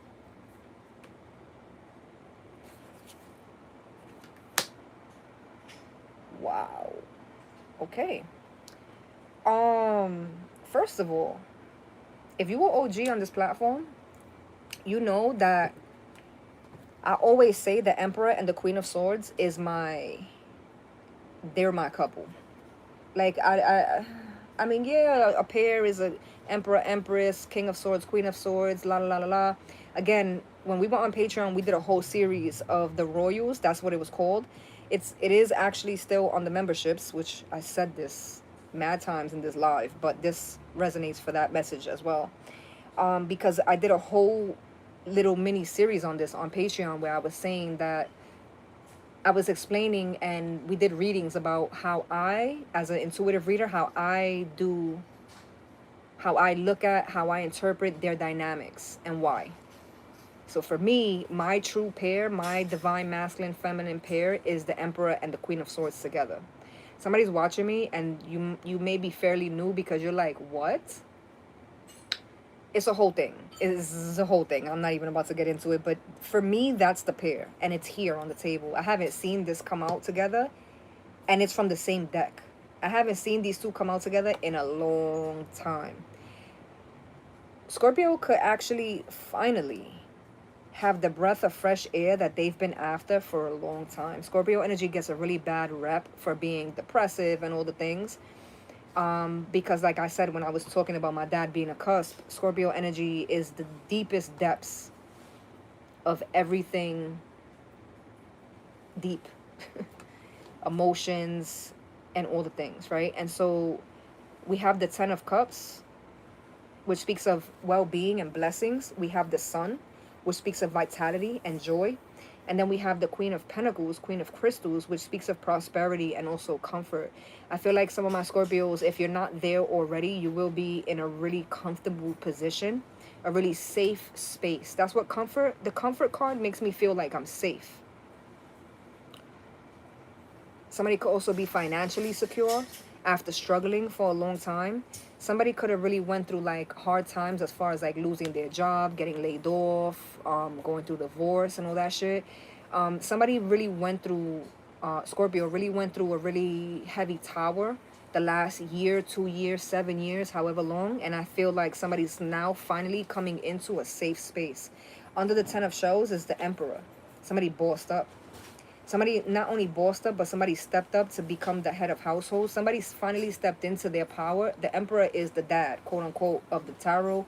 The Emperor speaks of someone who's about their shit, who's assertive, who is disciplined, righteous, and all the things, right? He's smart. He's not, think of like the King of Wands energy, but without the anger problem. Think of that. And so under the sun is the Queen of Swords. I just feel like if this is, I don't feel like this is just romantic, but if this also touches on romance and this is a pair, this is a true pair situation. I said this already, Scorpio. I feel like an emperor might have been tied in with an empress for a while, and because they were the match, quote unquote, I think the Scorpio energy was really in their head about, damn, like I can't just leave this, but I'm unhappy here, but what do I do? Ignore my feelings? Like somebody was really in a bind, whether because you had kids together, businesses together, or because you just don't have you don't have a vindictive bone in your body, and so you don't want to hurt someone. It's like wanting out of a relationship with someone, but it's an empress, so it's not like this is a bitch or a fucked up person. It's not the Queen of Wands in the reverse or anything like that. It's an empress. She's gonna be great. She's gonna be an amazing wife. She's gonna be an amazing person to someone, but I don't think it's to me. I don't feel connected to this. I don't feel invested in this, etc., etc. So there's also a lot of guilt there that comes with that for Scorpios. But the last card under the Queen of Pentacles is the Judgment. So under that comfort, the Judgment card, and I just feel like collective, or not collective, Scorpio, I feel like you're finally at a point where you can also be easier on yourself, because I feel like you've been your own toughest critic, Scorpio, of like, damn, like I had to really be the bad guy. I had to really do and make some really hard decisions and choices. And it was really a dark time for a while. For some of you, it was a few years of like despair, straight up. Like business ideas wasn't working. Nothing you would do to bring this relationship dynamic back to its original state, to like where you guys are in love and on good terms again. Like nothing you were doing was helping. And now it feels like because of time and because of your work and because of fate, I feel like there's an energy here where you would have not imagined, Scorpio, that your life would end up this way. I don't know if you're here yet or if you're actively getting here. But this is really good. I don't even know. I feel like the last few times I did readings for Scorpio, I don't even know the last time I had a good outcome for Scorpio. Scorpio's energy has been super, super heavy the last 4 or 5 years. And even in the readings, it was very seldom we had like positive messages for Scorpio. So that's a good thing. Pisces. Don't overdo it, Pisces. Be careful with overindulging, Pisces.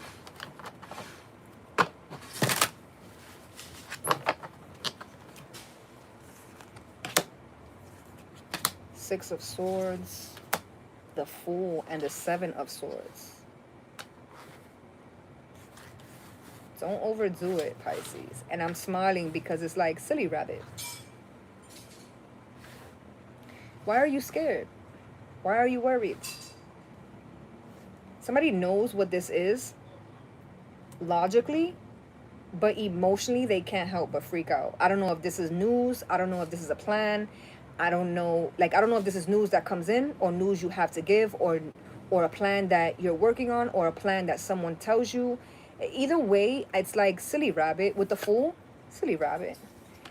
Silly rabbit. Because you were worried with the Seven of Swords that this was not a good look. But the Seven of Swords in this particular deck speaks of resourcefulness and preparation. The Seven of Swords is not a negative card in this deck. You see at the bottom? But the Seven of Swords with the Six of Swords, this is progression. Six of Swords speaks of insight and transition.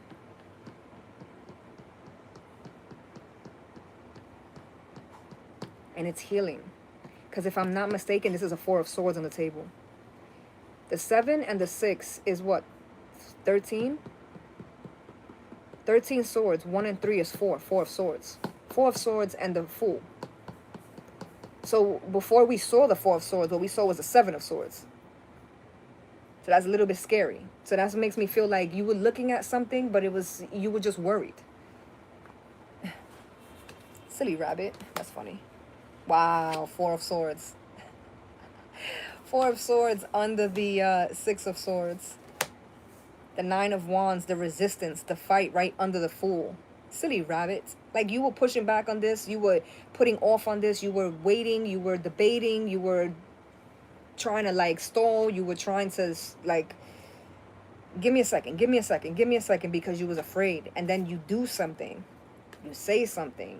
You finally attain something, and it's immediately this energy of like, oh, I was able to do this. I am able to do this. This wasn't that bad. It's like when you get on a ride and you think, oh, hell no. And then you get on and you're like, that was like a 4. It really wasn't that scary. Queen of Swords, by the way. Right under the 7 of Swords. Which again, 8 of Swords right here, if we're looking at this, right? And so this is all in your head, Pisces.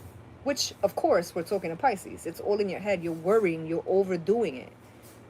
You're overthinking something, too. It's something you want. There's something you want to do, or something you want to invest in, or something you want to start, or something you want to look into.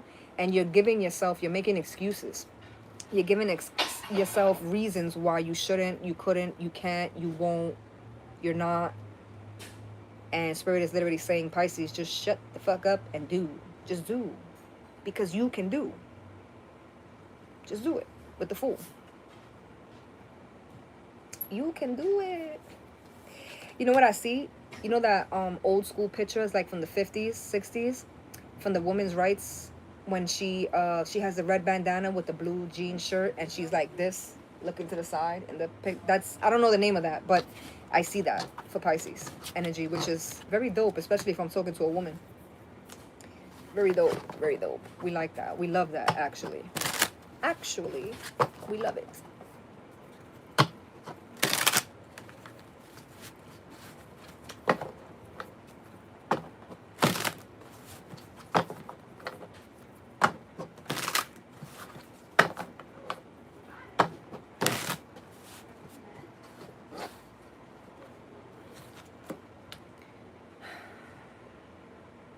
The way I had no intention. And yet here we are, right? Just that's why I said to Virgo, go with the flow. But just don't get taken out too deep. Capricorn, you're next. Be nice. Thank you very much. Be nice, Capricorn. 5 of Cups. No bueno. Queen of Cups. And Gemini energy with the Lovers. Somebody regrets a decision. Bruh.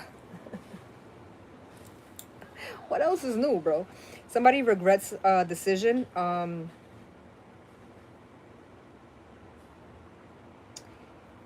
somebody, I don't know if you did this, Capricorn, or somebody did this to you. You may have told someone you didn't care about them, or you may have led someone to believe you did not care, or vice versa, someone did this to you. But there's an energy here of deep regret, confusion, and also resentment. But there's also readjustment with the Five of Shells in this particular deck, and so that's a good thing. That's a sign of hope. That's someone extending an olive branch, and I think the someone is the universe. I think you may have overstepped or overdid it, sabotage even. But I think that there is, if there wasn't a door open before, there may be a door open for you to rectify. My ear is ringing. For you to rectify whatever this is, and make a better decision, better fitting decision for yourself moving forward.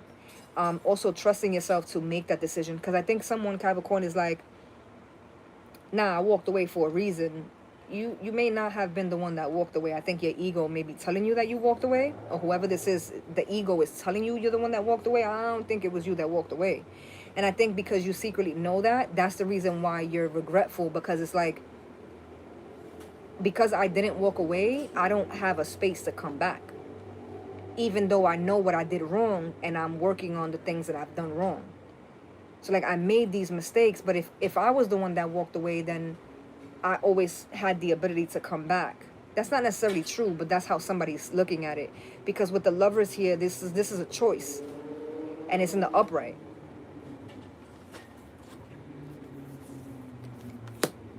Three of Pentacles with effort.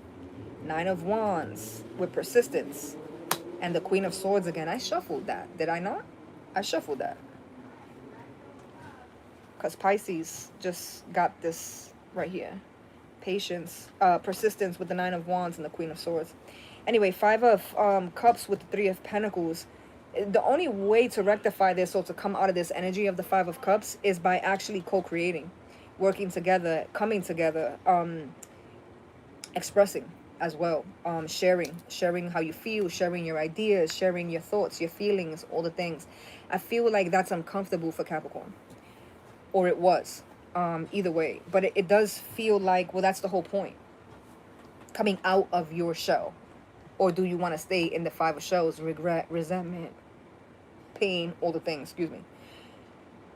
The Queen of Shells, Queen of Pentacles with the Nine of Wands. I mean, Queen of, I keep saying Pentacles. I'm saying Pentacles, right? It's Cups.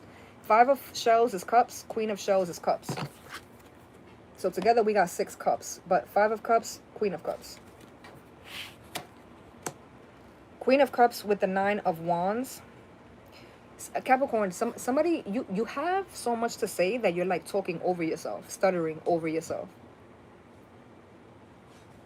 It's like, you know, when you have, like, you want to tell someone something and you're like word vomit. Like, that's how this feels. It's like I this and that, and I figured this, and I this and I that, and blah blah, and blah blah blah, and like that. Like, I feel like someone's just like, there's so much. I'm almost feels like what's that word? Regurgitating. Like someone's like, there's a lot to get out, and it's emotion, because not only the 6th card, which is the Gemini card, which is the Lovers, it's communication, it's Gemini, it's Mercury, it's a decision, it's in the upright. The Queen of Cups with the Nine of Wands, this is someone who was put in a position where they had to harden up. It is not even something that's natural to them, but they've had to harden up. There may be a Capricorn, either this is you or you are referencing someone. So either there's someone who had a lot of love for you, was compassionate, open, loving, emotional, all the things with you. You may not have known how to reciprocate that. You may not even have known how to receive that, let alone reciprocate it. You do want another shot with this, because it is 6 of Cups, which speaks of like a renewal of something, another chance at something. But I think that because someone was in that 5 of Cups for so long, Capricorn, I feel like there's a hardening of the shell for the Queen of Shells, which is the Queen of Cups. Because with the 9 of Wands, that's the wounded warrior. She's been through a lot. And I'm saying she because it's the queen, but it could be a man in this position. But this is someone who's had to like consistently fight and just been through a lot of pain, a lot of hurt, a lot of this, a lot of that. The choice, be crystal clear on it. So make sure you're sure about this choice moving forward, long run. We're not doing the short run here. But make sure you're crystal clear in your communication about this choice in regards to this choice. Don't leave no stones unturned. Don't leave no doors ajar. Like, make sure you come correct, essentially, with that Queen of Swords energy, Capricorn. Who's next? Of course. Of course, Aquarius is next. I'm like, didn't I shuffle these cards?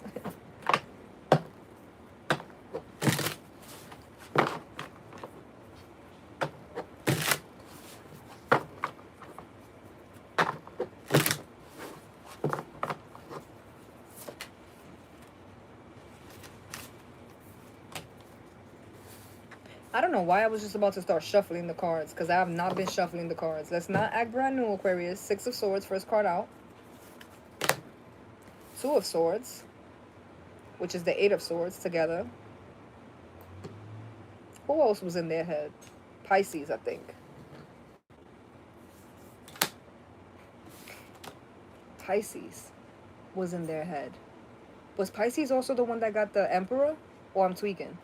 Because the Empress is here. Six of Swords, Two of Swords, and the Empress. Earn success, peace, and the Empress. I didn't shuffle this. Right? I didn't shuffle this. That was the same card. Something, that was the same card as for Capricorn. I'm pretty sure I didn't shuffle this because it was the first card. What are the odds of that? The Five of Cups. Five of Shows. There was a situation where you almost was fucked up behind this. So you got to be very careful how you're approaching something. You almost was left fucked up behind this. You may have dodged a bullet. You almost put yourself in a position where this might have not been conducive at all. Wow, the Knight of Cups now. The Six of Pentacles.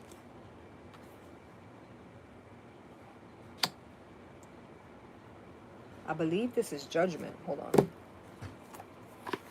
It's the Awakening card. This might be Judgment. Hold up.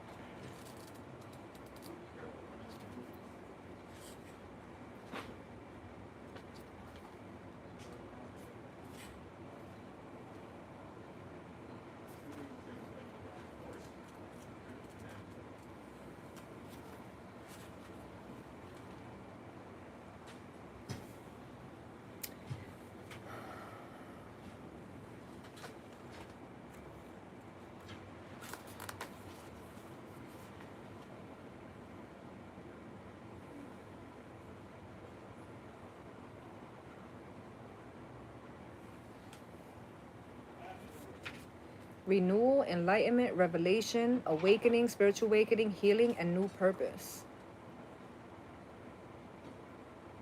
It's represented by a peacock. It doesn't tell me which card it is. It's number 20. So for those of y'all who know what number 20 is in the tarot, because I do not. But the point is the Knight of Cups, Aquarius, for the Six of Swords. This is moving forward because of what you feel. Moving forward at peace with what you feel.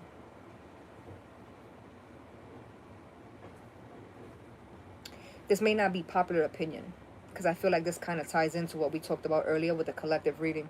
Six of Pentacles, synergy and gratitude. But it's with the Two of Swords, it's the peace. Somebody may be willful, blissful ignorance. Is that the term? Because with the Two of Swords, it's something that you know, but you're not seeing. So someone's going on blind faith, Aquarius, which is not typically an Aquarius thing. Aquarius energy is typically more analytical, more intellectual, more like the science needs to prove this. Like, you know what I mean? But we do have that energy too, where it's like, all right, we can't explain, but we just know. And so that's what's happening here. Because and it's validated because this is 8 swords, this is not 7, right? So even though with the Two of Swords you're not entirely sure because you don't see the facts laid out on something, you're moving on blind faith here, Aquarius.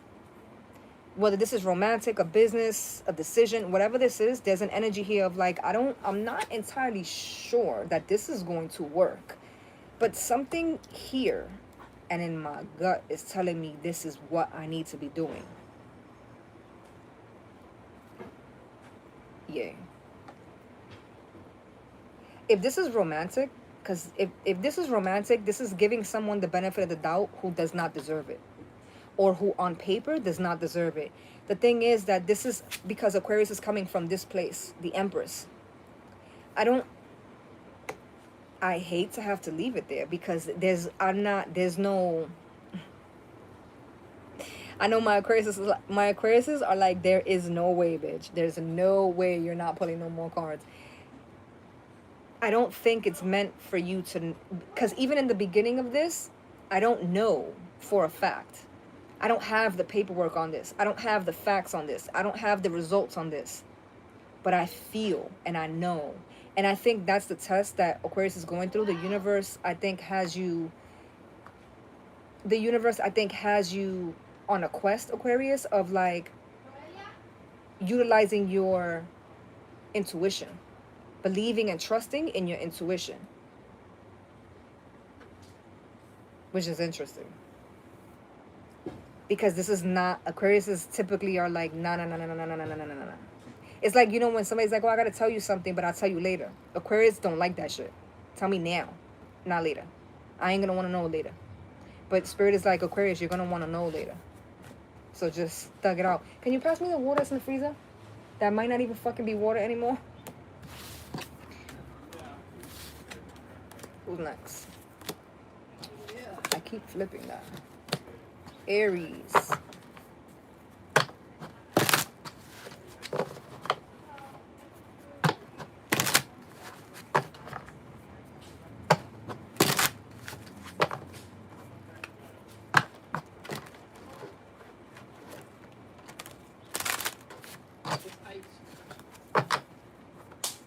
Let me get it. It'll melt. I hope.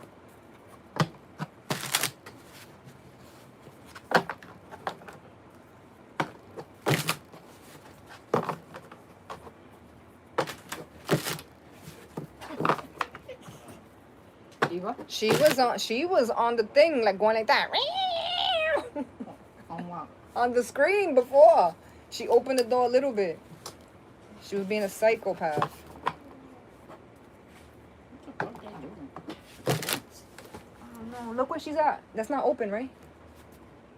No, but it's dusty and dirty.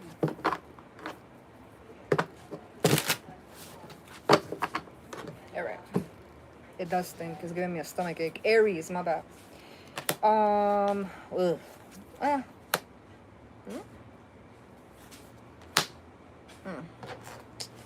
This was not designed to stay here, buddy. Ten of Swords, the Hangman, and the Four of Pentacles. This was never intended for you to sit in this. Or it was never intended for you to sit in this long. With the Ten of Swords, typically it represents some type of dysfunction or some type of like chaos, right? But with the Ten of Swords in this particular deck, it speaks of transformation and recovery. And so this was something that, yes, it happened, and yes, it was not good, and yes, it was not fun, but it was never intended for you to sit in it. Like, you wasn't supposed to just simmer in it with the Hangman. The Hangman typically speaks of being stuck somewhere. In this particular deck, it speaks of patience and perspective. And I always, the Hangman is the one Aries that used to trigger me. So, like, most people who do tarot or who read tarot are triggered by the Devil card or the Death card, the Tower card. Those cards, I actually like those cards. The Hangman is the one that usually triggers me, and so, or used to trigger me. But this deck, it represents a different side of that, and seeing a different side of what it is, the outcome of the cards and the situation and all that stuff. So again, this was something that, yes, it was hard and not okay and not fun, but there was a purpose for this taking place and for this transpiring. And the purpose of it was not to stay stagnant, it was to actually grow from. Especially with the Four of Pentacles, I just feel like because someone was so traumatized by the what, I think that they lost sight or have lost sight of the why. being the other perspective. Because the Four of Pentacles speaks of like staying stuck on something, like the need to control something and just feeling safe. Not feeling safe. Otherwise, I'm going to kick her ass because she's not supposed to be back there. The Five of... Yeah, you heard me. I know you heard me. Come. Come say hi to the peoples. She giving me the helicopter ear. She's pissed off at me. The Five of Swords right under the Ten of Swords. So this is something that you fought against. This may have been something that was inevitable, Aries. It was inevitable. You knew it was coming. Other people may have knew it was coming. If this is like being let go from work, having a breakup, some type of tower. This was something that you knew it was on its way. This was not a secret, even though it felt not good. Shyla, get your ass out of there.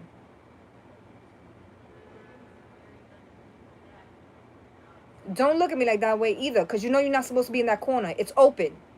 You want to go inside? Yeah, sit down. Your booty ass. Oh, you going in? The way the cat rolls her eyes is not crazy, because you know why I'm live arguing with a feline, because this is every day.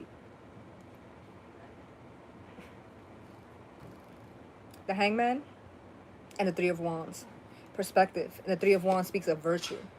Aries, I'm telling you, this was you. The sooner you let go of control and the stubbornness, the sooner you're able to see things for what it really is and not for how you feel it was or is. With the Four of Pentacles and the Two of Cups. The Two of Cups, this is something you refuse to let go of it with the Four of Pentacles. But it's because you knew. Even when it looked bad, even when it felt bad, even when it felt heavy, you knew that you wasn't alone in this. So this is either something you fought through. This is something you fought through for your children, for your spouse, your relationship, your purpose. You know, if this is something that's work related. But there is this energy of it felt heavy. It feels, maybe still feels heavy. It's just, this is not something that was meant to happen to you. It's happening for you. Sounds mad cliche, Aries, but that's the message. That scared you? Good, because you're not supposed to go there. It's also why you're not supposed to be outside. No. Shyla.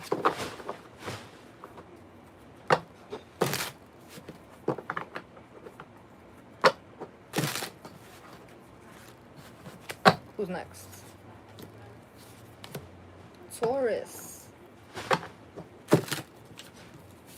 There's this energy with Taurus where it's like, oh, my baby. Like I feel that towards Taurus energy. Like, I don't know that it's sad. I don't know that it's sad. I mean, I just feel like Taurus has had to really fight a lot. Taurus has been through a lot. I feel that. Even coming into this part. Because I flipped the card and I'm like, Taurus. I don't care you sitting there with helicopter. That's funny. Shyla's a Taurus, for those of y'all who don't know.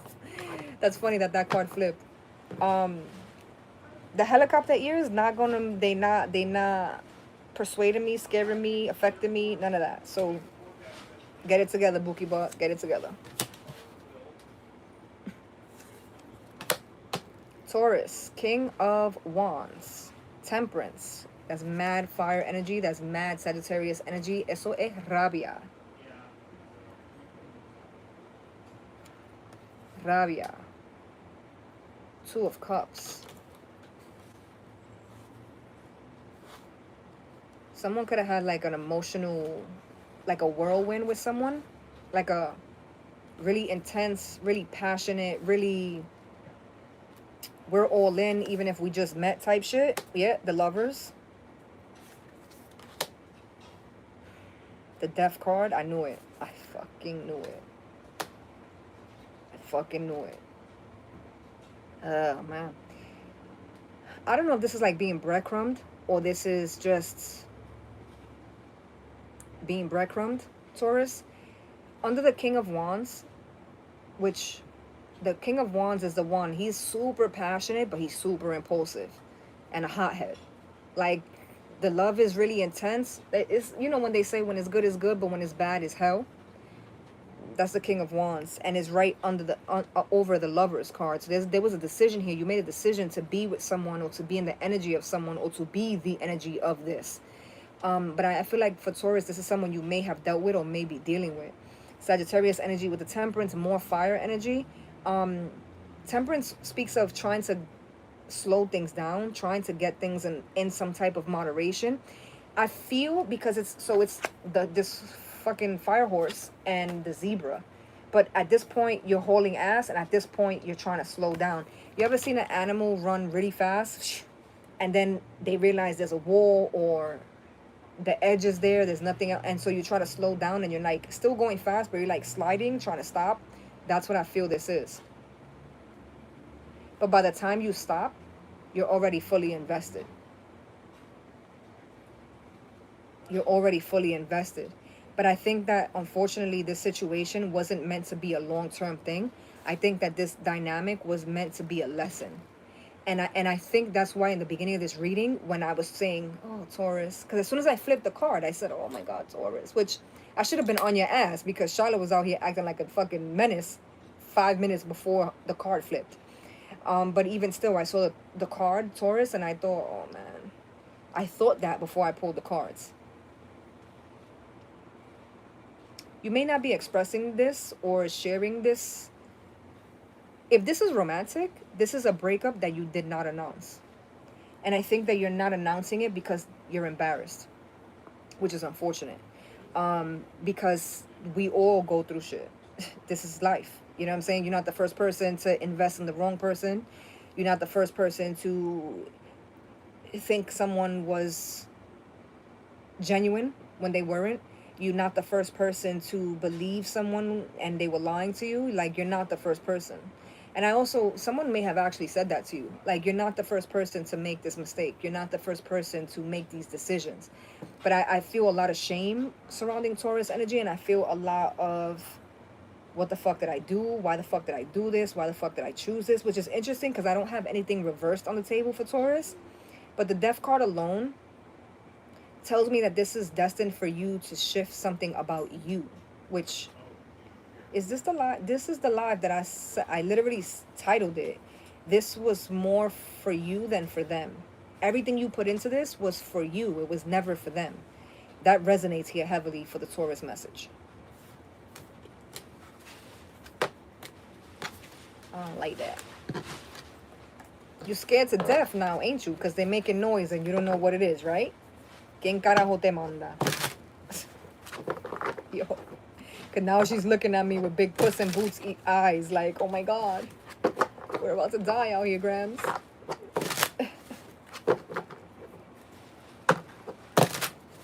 Somebody came in all hot and heavy and realized after the fact, like, oh shit. Somebody got humbled.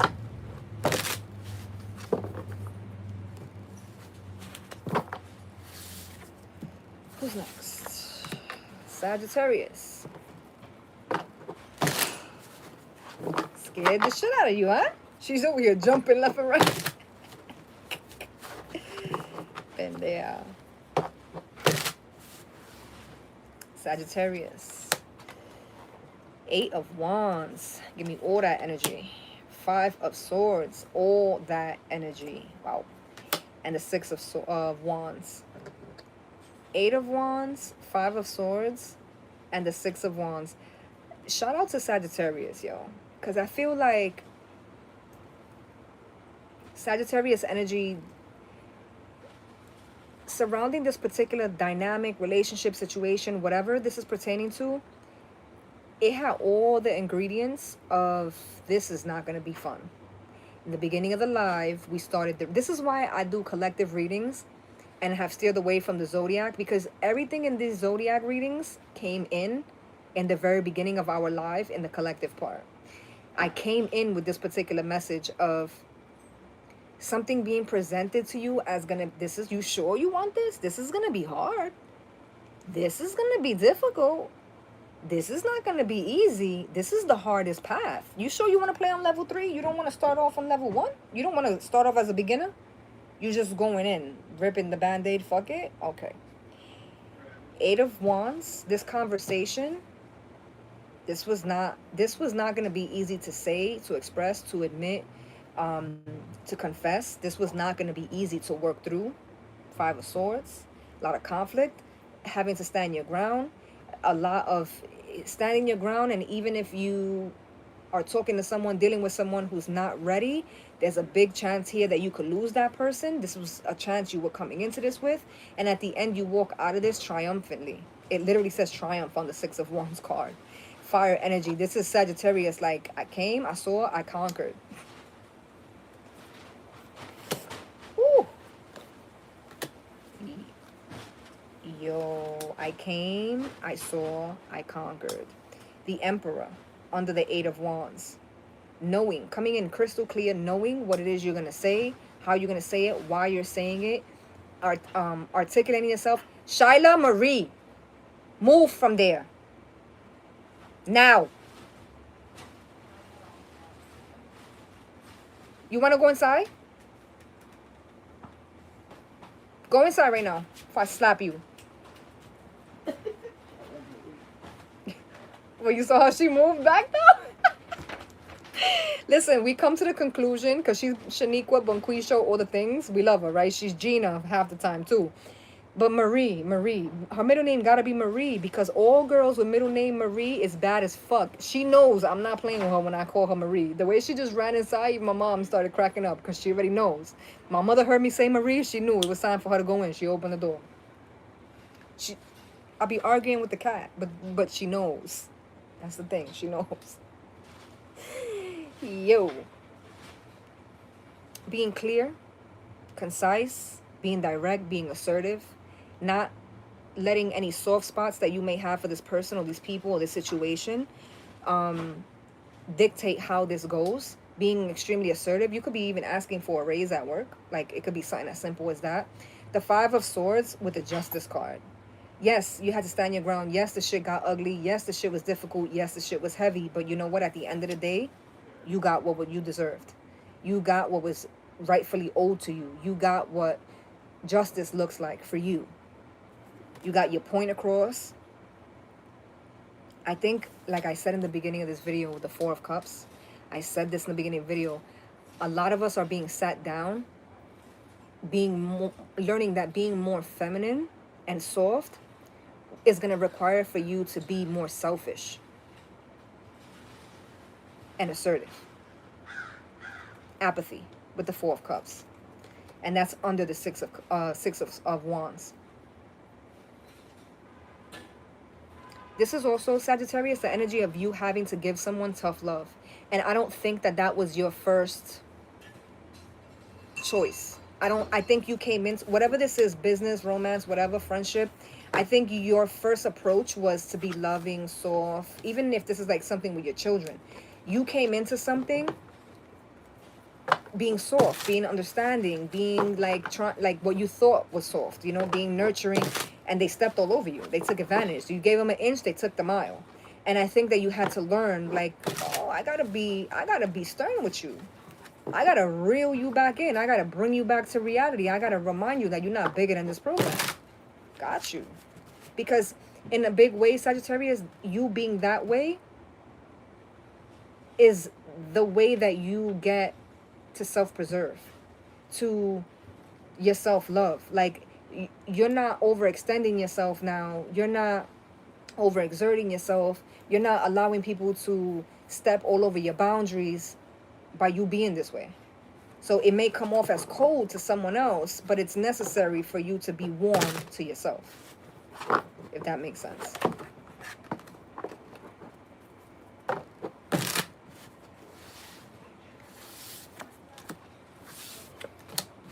Cancer.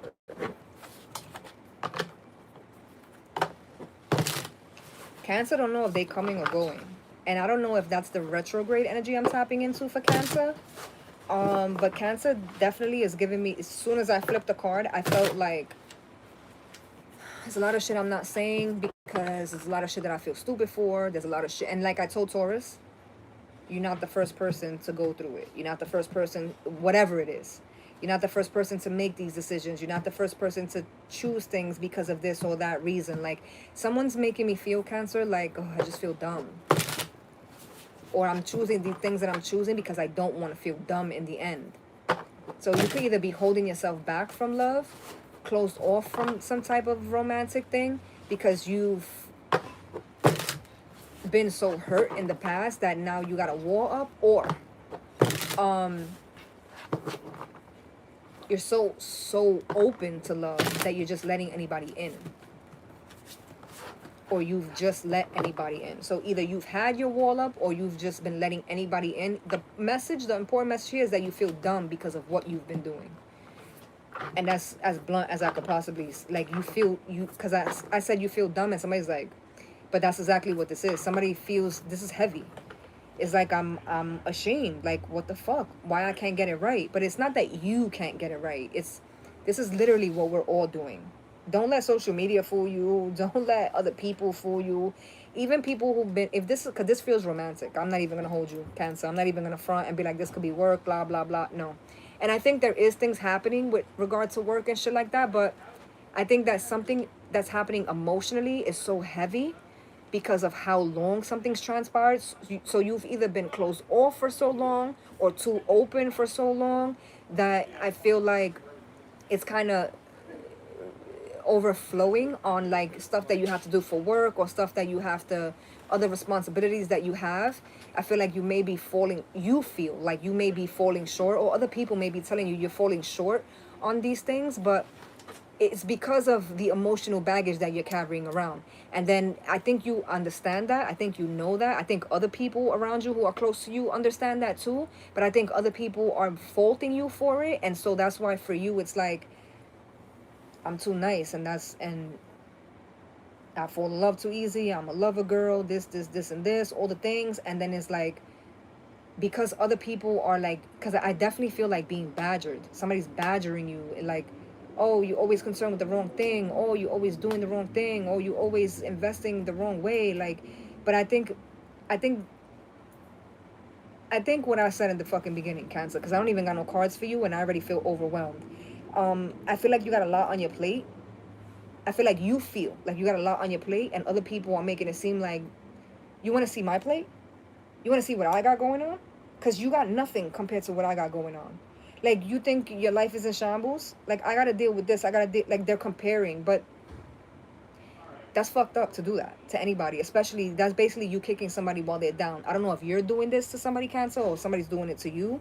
Or that's the feeling that you feel whenever you speak to somebody. I don't know.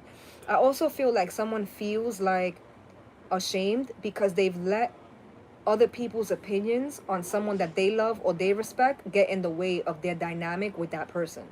So this is like if this is romantic, this is like you're dating someone and you feel, you really like them and you get along with them, all those things, but because it doesn't look a specific way, your best friend don't like this person, or your family not really feeling this person or whatever. And I feel like you kind of let other people's judgment or other people's feelings about this person and this friendship or this relationship kind of impose on like your dealings with this person. You may have fallen out with this person, you may have ghosted this person, you may have just like fell off with this person or even dubbed this person, but it's because of what other people are saying and feeling. I feel like you're too much in your head, and that's crazy to say that to Cancer, because of course Cancer is gonna be in their head and in their bag emotionally. You know what I mean?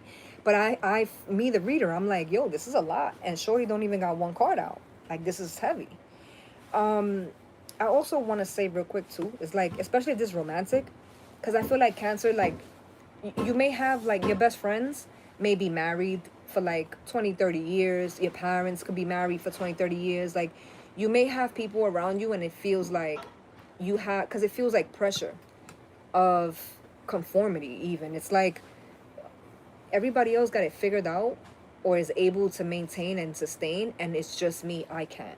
I feel like that's what Cancer is saying and feels like, and I don't agree with it, but I feel like that's what Cancer is saying. And I also want to say before I pull a card that you are always going to feel this way, these ways, as long as you have the same group in your immediate circle. I'm not saying cut people off, because a lot of this is family. It's the Cancer card, right? So a lot of this is family. This is like cousins, siblings, parents, children. Like a lot of this is your family. You don't necessarily have to go cold turkey on your family, but you can definitely create space and boundaries. And I think that's the lesson for Cancer. We're going to pull cards because I just want to be fair and pull cards, but I definitely had a whole mouthful and there was not even no cards on the table. So I just want to say that. The Wheel of Fortune with change. My man. I'm bugging right now because that doesn't say change right there at the bottom. Change and what? Possibilities with the Wheel of Fortune. The Wheel of Fortune, if you're new here, Cancer, means that something has to give. Something has to change. The Wheel of Fortune. First card for you. The Knight of Pentacles. This is something that has taken time. This isn't something that you came to this overnight. This is the Knight of Pentacles is the slowest knight in tarot. The movement wise, it's the slowest energy. This takes the longest time. It has taken the longest time. That's why it's being depicted by a camel who moves exceptionally slow. Endurance and determination. Upholding boundaries with people you love is not impossible. You just have to be determined to preserve your mental health and your stability. 8 of fucking Wands, Cancer. These are going to be difficult decisions, because I think you're going to have to, first of all, have this conversation with yourself first and come to this decision on the drawing board of like, yo, this is not working. This is not sustainable. Like every time I'm there with you damn near every day, because we're close. It's Cancer energy, right? But like maybe we too close. Because like maybe we don't gotta, maybe our relationships don't gotta be intertwined, our friendships don't gotta be intertwined. This is two people or more who have the same friend groups. Your spouse may have the same friend groups, or you may know your spouse through friend groups related to this person. This is like if you have children, your children and their children are enmeshed as well. Like they go to school together, they go to the same football together, they go to the same bowling alley. Like you live on the same block, like shit like that. Like you're too enmeshed in something, and you need to rip. It's not even the band-aid. You need to rip the pacifier. Somebody's saying the passy, like the bobo, like a baby's pacifier. You need to rip it out. Like you need to cut it out. You need space. Somebody may also feel africia. In Spanish, africia, it means in English it means like suffocated. So I'm suffocated. It's too much. I work with you. That could be a thing too. I work with you. I live next door to you. This could be in a romantic relationship. I don't feel that way. Or if this is you and a romantic partner, Cancer, your partner is telling you this about your family, your friends. They're too involved. It's too much. Like, so every time we're gonna do an outing, it's a family outing. And of course, because somebody's like, well, I'm family orientated. Touche. It's a good thing. It's amazing. But boundaries. Like, there's a limit to like how much you guys are in. Like, you won't even go on a holiday unless you're all going on a holiday. You won't go to a trip here unless it's all of you. Like, it's a lot. It's very much Kardashian vibe. You know how they be like, oh, it's the family is too involved. That's what this feels like to me from the beginning. I wasn't even pulling cards yet. Two of Swords. I don't think you recognize this. I don't think you see this. I think, but with the Two of Swords, I always speak about Two of Swords being something you know in your heart and your gut. You know it. You feel it. This may have been brought up in the past, but I think you're in denial about it, because that's the Two of Swords speaks of denial. Also denial about the ability to change it, because it's right under the Wheel of Fortune. You don't think you can change it, or you don't see how you can change it. Judgment. Judgment with the Knight of Pentacles. Again, Knight of Pentacles is being determined to do it, but you're moving very slow, so you may not look that way. You may not look like you're determined to do this to other people because of how slow you're moving. Slow movement could look like no movement depending on how far out you are looking in. You know what I'm saying? With the Judgment, Cancer, it just feels like, and when I said this before without the cards, I feel like you're being hard on yourself. Like, I feel like other people are being hard on you, and I feel like because of that, because they're so effortlessly, carelessly being hard on you, because I that's what it feels like. It feels like other people are like when I said there was nothing on the plate, like nothing. Like somebody's looking at you like this is all you're dealing with. Be fucking for real, bro. Like, you stressed out, you got one kid, I got three. Get it together. Get it together. Like, come on, come on, come on. You OD, you slacking. Somebody feels mad cold. Mad cold. And I think that that's heavy for you. If I'm to, this doesn't feel like Cancer. I feel like this is someone else who's being cold toward Cancer. I don't know if this is a partner or if this is just someone who's very close to you. But that's what it feels like. And I feel like it's causing Cancer to be more difficult on themselves. You're already being difficult on yourself. That's why you're stuck here. So now they're being more difficult to you and fucked up to you. And now you're being even more, digging yourself even more in the hole. The World card at the end. This is coming out right under the Eight of Wands. There needs to be a conversation, and it doesn't have to be a tower. It doesn't have to be chaotic. It doesn't have to be screaming. It doesn't have to be ending the relationship or coming out of union or separating yourself or going no contact with your family members. But there is definitely a conversation that needs to be had about boundaries and how you're going to close certain things out and stop doing certain things because you now have boundaries. That's not going to be fun, Cancer.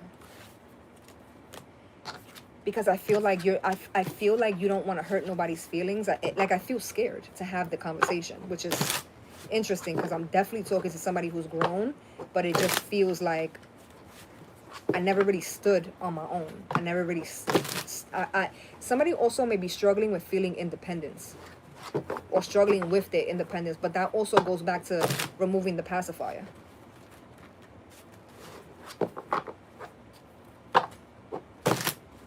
Somebody could be really codependent in regard to their family.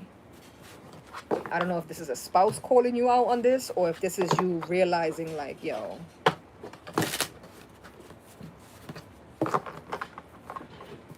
I also, right before I wrap this for Cancer, because I spent the longest time with Cancer, but I feel like for some reason Cancer feels like if I uphold a boundary, I'm the bad guy. But I don't think it's not true. And I don't think it's you. I think you got that from you tried to uphold a boundary or express a boundary and people looked at you or someone looked at you like you was bugging. All of a sudden, we're not going to do vacation together. All of a sudden, you're not coming over every day. All of a sudden, you want to do your own thing with your boyfriend. All of a sudden, you want to do your own thing with your kids. All of a sudden, it's like someone's trying to guilt trip you. It's like they're blaming you for not being independent, but then when you try to be independent, they're guilting you for being or acting like you're independent. You fucked either way, baby. So what's going to make you happy? Do that. Straight up. From your Aquarius big sis, fuck them people, bro. Respectfully. Life is short. We ain't got time for the bullshit. Leo, you next. Of course. King of Wands, first card out. Queen of Pentacles. A fucking of course.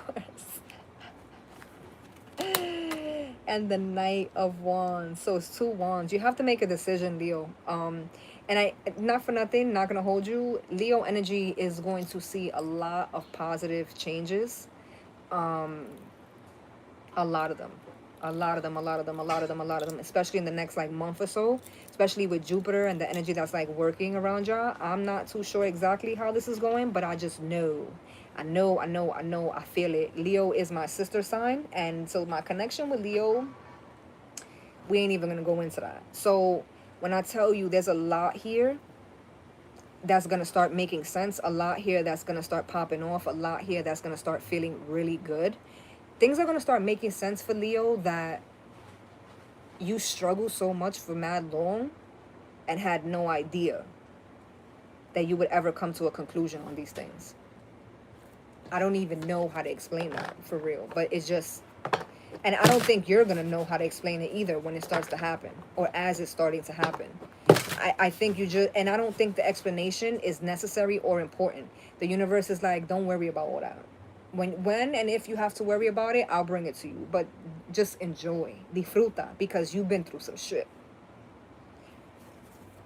Touche, High Priestess. There's something you're passionate about with this Knight of King of Wands. There's something you're super passionate about that you feel intuitively driven. You've been investing, you've been feeling like this was what it was, you could never explain it, and now you're actually going to be doing it, or it's the time to actually do it if you want to do it. Alchemy. Do I have to explain what this word means? Because alchemy under the Queen of Pentacles is like anything under the sun, whatever it is that you're trying to touch, whatever it is you're trying to work on, whatever it is you're trying to do, whatever it is you're trying to see, just make the choice and you're going to stick to it. You already feel it. You already have the ability to do it. You already feel it. You already feel tapped into it. You your own biggest critic. You your biggest critic. 8 of Swords. With the 8 of Swords right under the Knight of Wands, because the Knight of Wands is like, is action, but it's like, I'm starting, I'm not. I'm starting, wait, not yet. I'm going to jump. No, not now. But it's because of the 8 of Swords. You're doubting yourself. Leo's going to be super sure. It's you talking yourself off the edge every time. When all you need to do is take that leap. Ain't that what it looks like he's doing, jumping?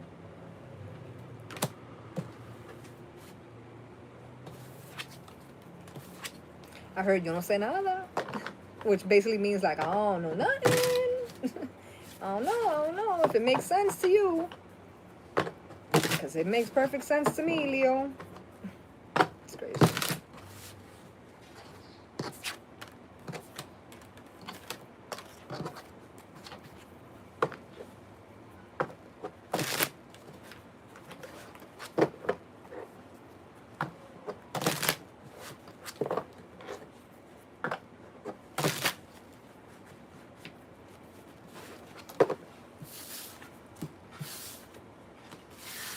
I'm like, who's last? Gemini. I didn't even realize we ain't talked to Gemini this whole reading.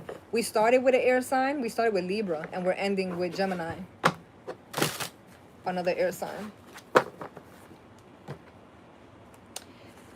Let's see. 7 of Swords. First card out. Wow. Ace of Wands. And Justice. Something you thought was a betrayal is actually gonna be like the precipice to like push you. Or something that was a betrayal, or that may seem like a betrayal. It was something that was that it was intended to prepare you for the push. Because the Ace of Wands is a new beginning, and Justice means things being set right. King of Wands. 6 of Wands. And the King of Pentacles.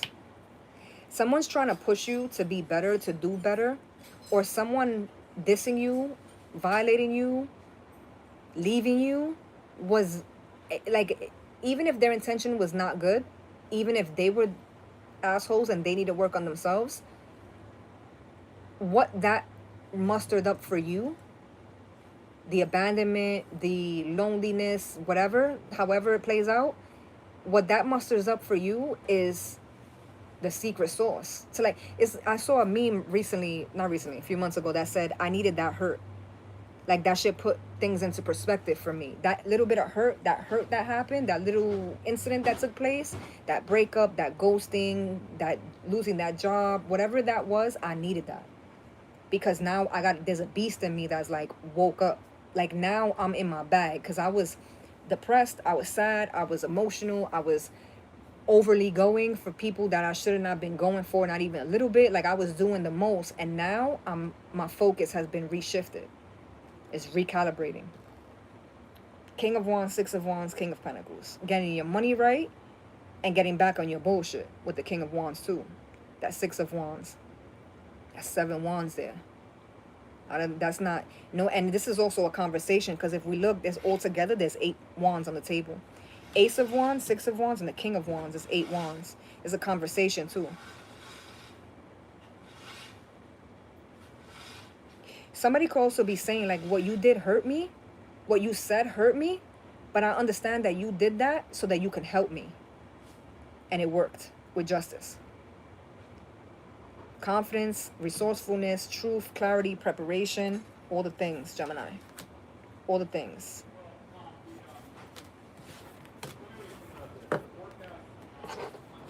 Collective. I love you guys. I fuck with you guys the absolute longest way. I've been on here like 3 hours today. Happy Sunday, apparently, because today's Sunday. And I love you guys. I'll be seeing you guys soon. And I'm going to timestamp this as soon as it posts. I know I'll be all over the place, but just bear with me, man. Just bear with me. Please don't hesitate to hit that like button on your way in or out. And the timestamps are going to be in the comments. Love you guys, and I'll see you guys later.